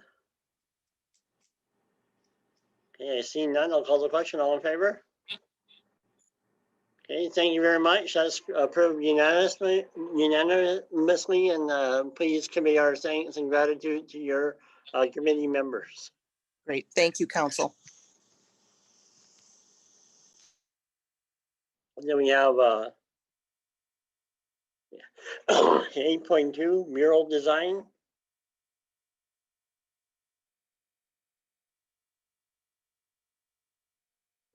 Out there. Thank you very much, Mayor Craig. It's Cam Mills back again here to speak to this issue. A bit of a different issue than something we've sort of typically had to deal with. And before I begin, I just want to say a big thanks to a couple folks who are going to come speak to council a little bit on this issue. It was something that we managed to get on the agenda a little bit late, but something that we wanted to get in front of council now, given the requirements doing these types of things over the summer and council's extended break. So I have Chase Bennett and Jared Garrick here with us this evening, and they have been in the waiting room for the better part of 3 hours or so. I'm sure getting ready to go and getting all warmed up. So they should be happy and ready to speak to council at this point. So just go through my staff report quite quickly, and then we can provide them with an opportunity maybe to speak to the issue. So as you'll likely recall, we met as a council, we met with Mr. Bennett as part of the rezoning application for this property a little while ago. And this is with respect to the former home of 3G and the future home of what has been named Boxcar Bud Supply.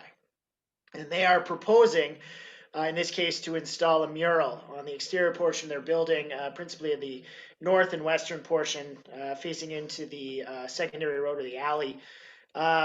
Typically, with these types of, like in a commercial C1 zoning, for example, this type of thing would go to the Municipal Planning Commission. But because this is a direct control parcel, that isn't the case.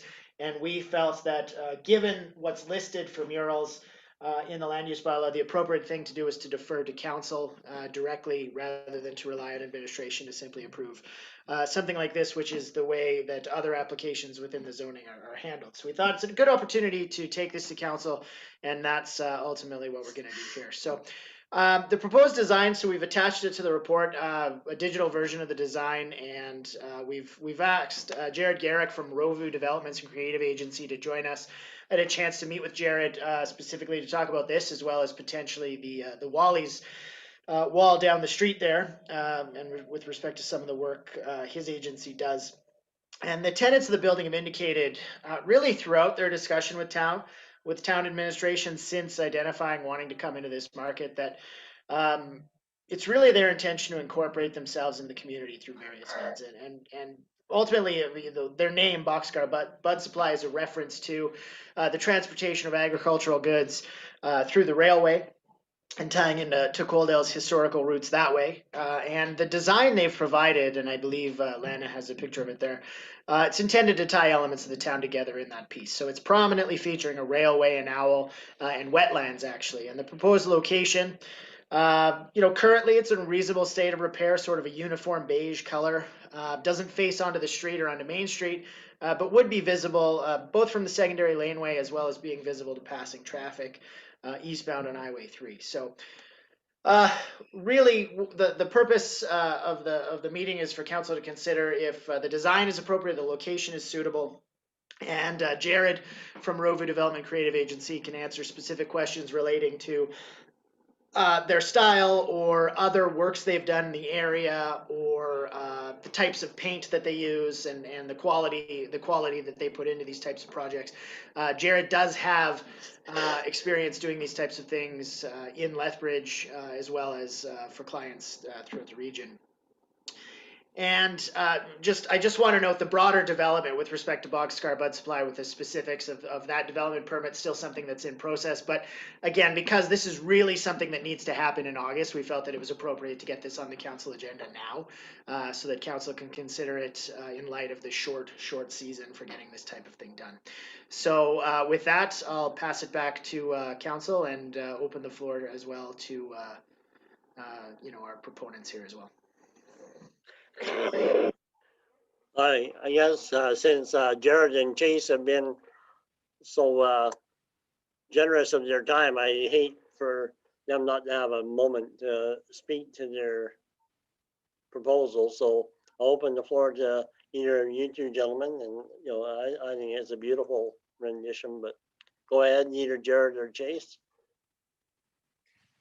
Yeah, I'd just like to introduce myself. My name is Jared Garrick. I'm the owner of Rovu Development and Creative Agency. So to give you a little brief background of who we are and what we do, Rovu is comprised of two departments. So we have a construction division, which deals with general contracting, specializing in concrete restoration and decorative and protective coating systems.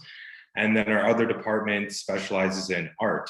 So we do murals, installation art, sculptures, and just public art in general. Our main goal with Rovu is to really enhance culture, whether it's municipally speaking or, privately speaking as well too. Like, our goal is to just enhance and beautify, civic design in a nutshell.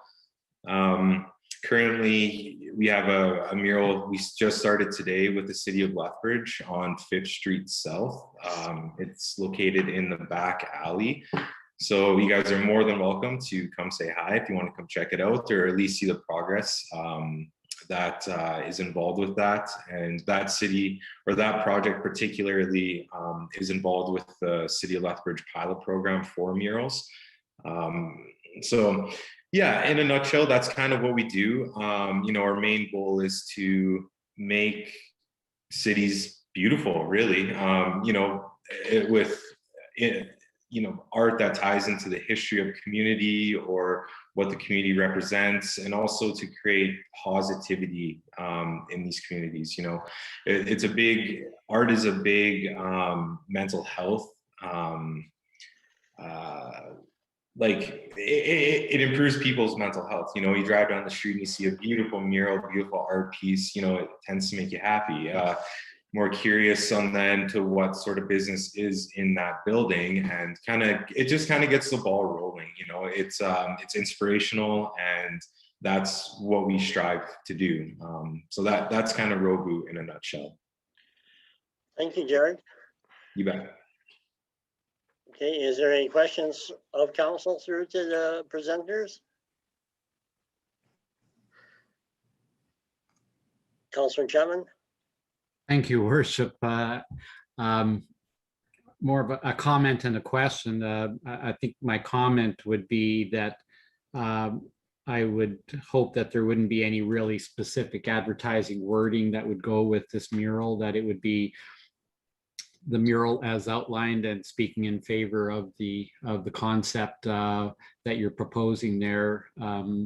That's what I would expect. And my question would be, the last couple of murals in Coaldale, we were very fortunate and lucky to have local artists that did those murals.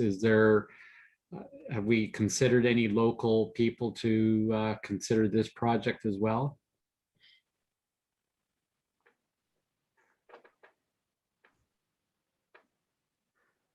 Sorry, is that a question for myself? Well, I think that actually Jared is here as the artist, and the proposal would be for Jared to be the actual artist and install the mural. Is that not right? Yeah, that's correct. It's myself and a coworker. His name is Brendan Brown. He's a creative director for Rovu. He's the one who actually designed that digital rendering. Yeah, but as far as like other local artists goes, I mean, I'm a local to Lethbridge my entire life. Like I grew up playing sports in Coaldale as well too, so I very well know the community. You know, we are more than willing to work with local artists as well. Unfortunately, I just haven't found any in Coaldale quite yet who do large scale painting like this.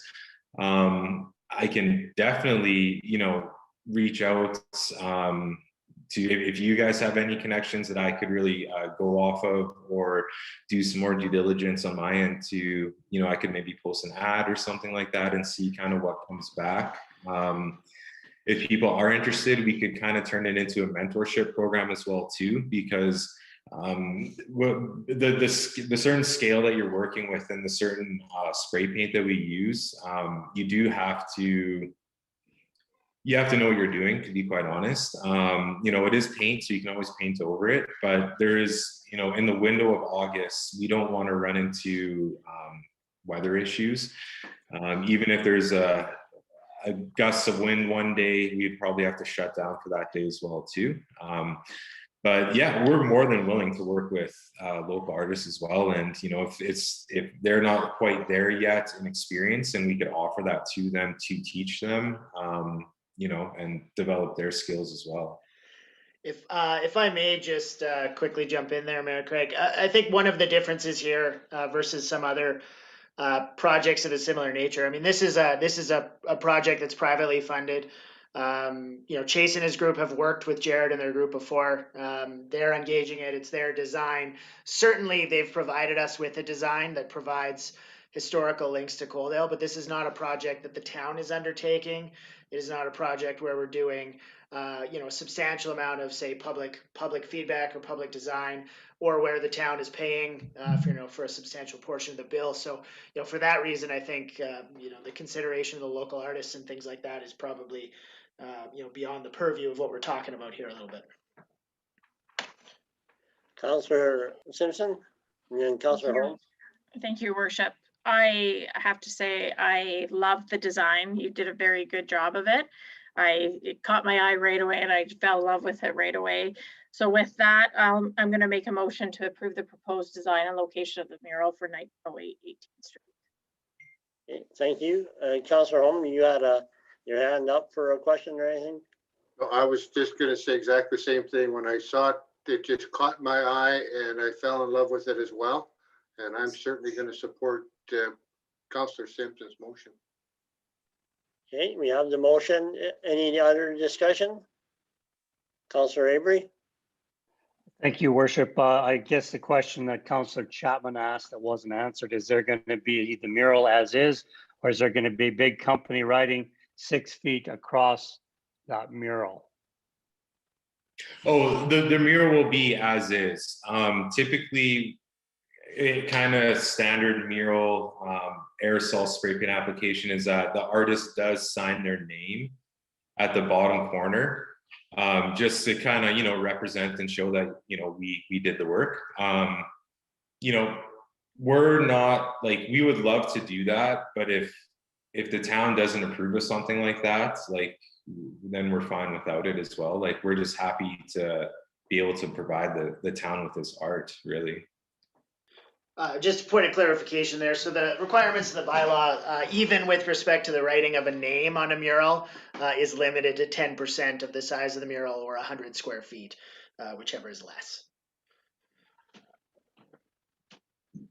Well, I think the proposal would be that the store itself would have their name and whatnot on the front facing part of the street. This mural is sort of in the alleyway, so I don't think that, I think the name of the store itself will be facing the street, not the alley. Is that right, Chase? Hi, guys. Thanks for having us here today. I apologize. I'm sitting on my bedroom floor hiding from my kids. So if you hear some screaming in the background, it's normal. But yeah, just to touch on that point, like our signage or our name won't be anywhere on that mural. It'll stand alone for sure. Thank you. All right, so we have Councillor Simpson's motion, and I'll call the question. All in favor? And that's unanimous, and it's a beautiful picture, and we can't wait to see it installed. Thank you very much. Thank you guys very much. You're welcome. Thank you. Thanks for being so patient and waiting. Yeah, you betcha. No problem. Okay. Thank Okay, you. and then council, we have all that concludes 8. So then we have our next section is 11, and the motion.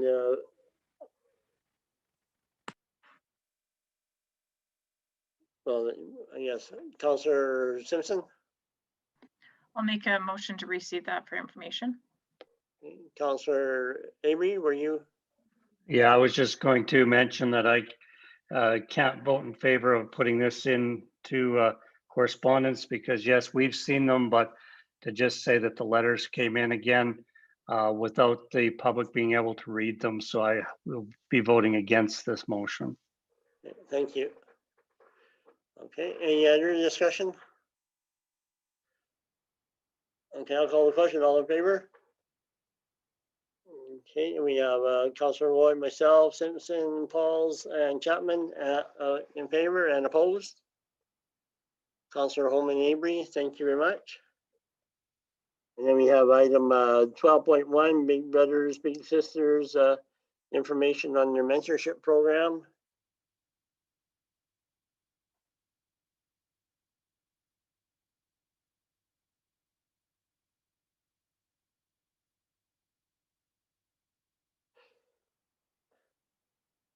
And I don't believe there's anybody to speak to that.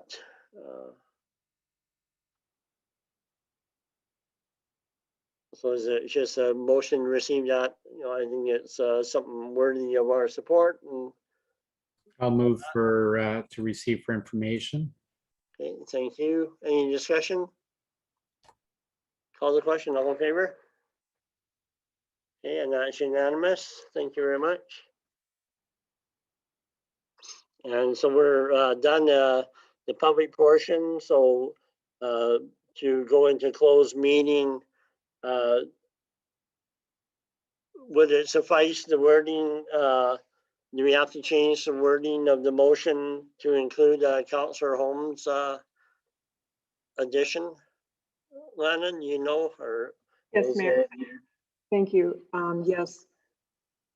The recommended suggested motion would be to still go into closed session relating to VoIP for section 17 relating to third-party personal privacy, as well as section 16, 16 is third-party privacy, section 17 is third-party personal privacy, section 21 related to intergovernmental relations, and section 27 economic or other interests. Okay, who wants to make that motion? Okay, Councillor Holm makes a motion as read out by our legislative coordinator. Any discussion?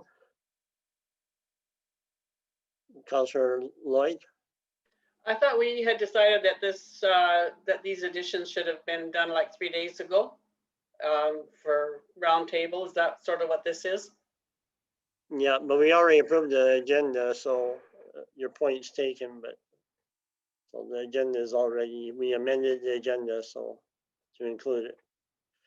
So I'll call the question. All in favor? Okay, and that's carried unanimously. So we're done closed session, open session, and we'll resume in Zoom in a moment then.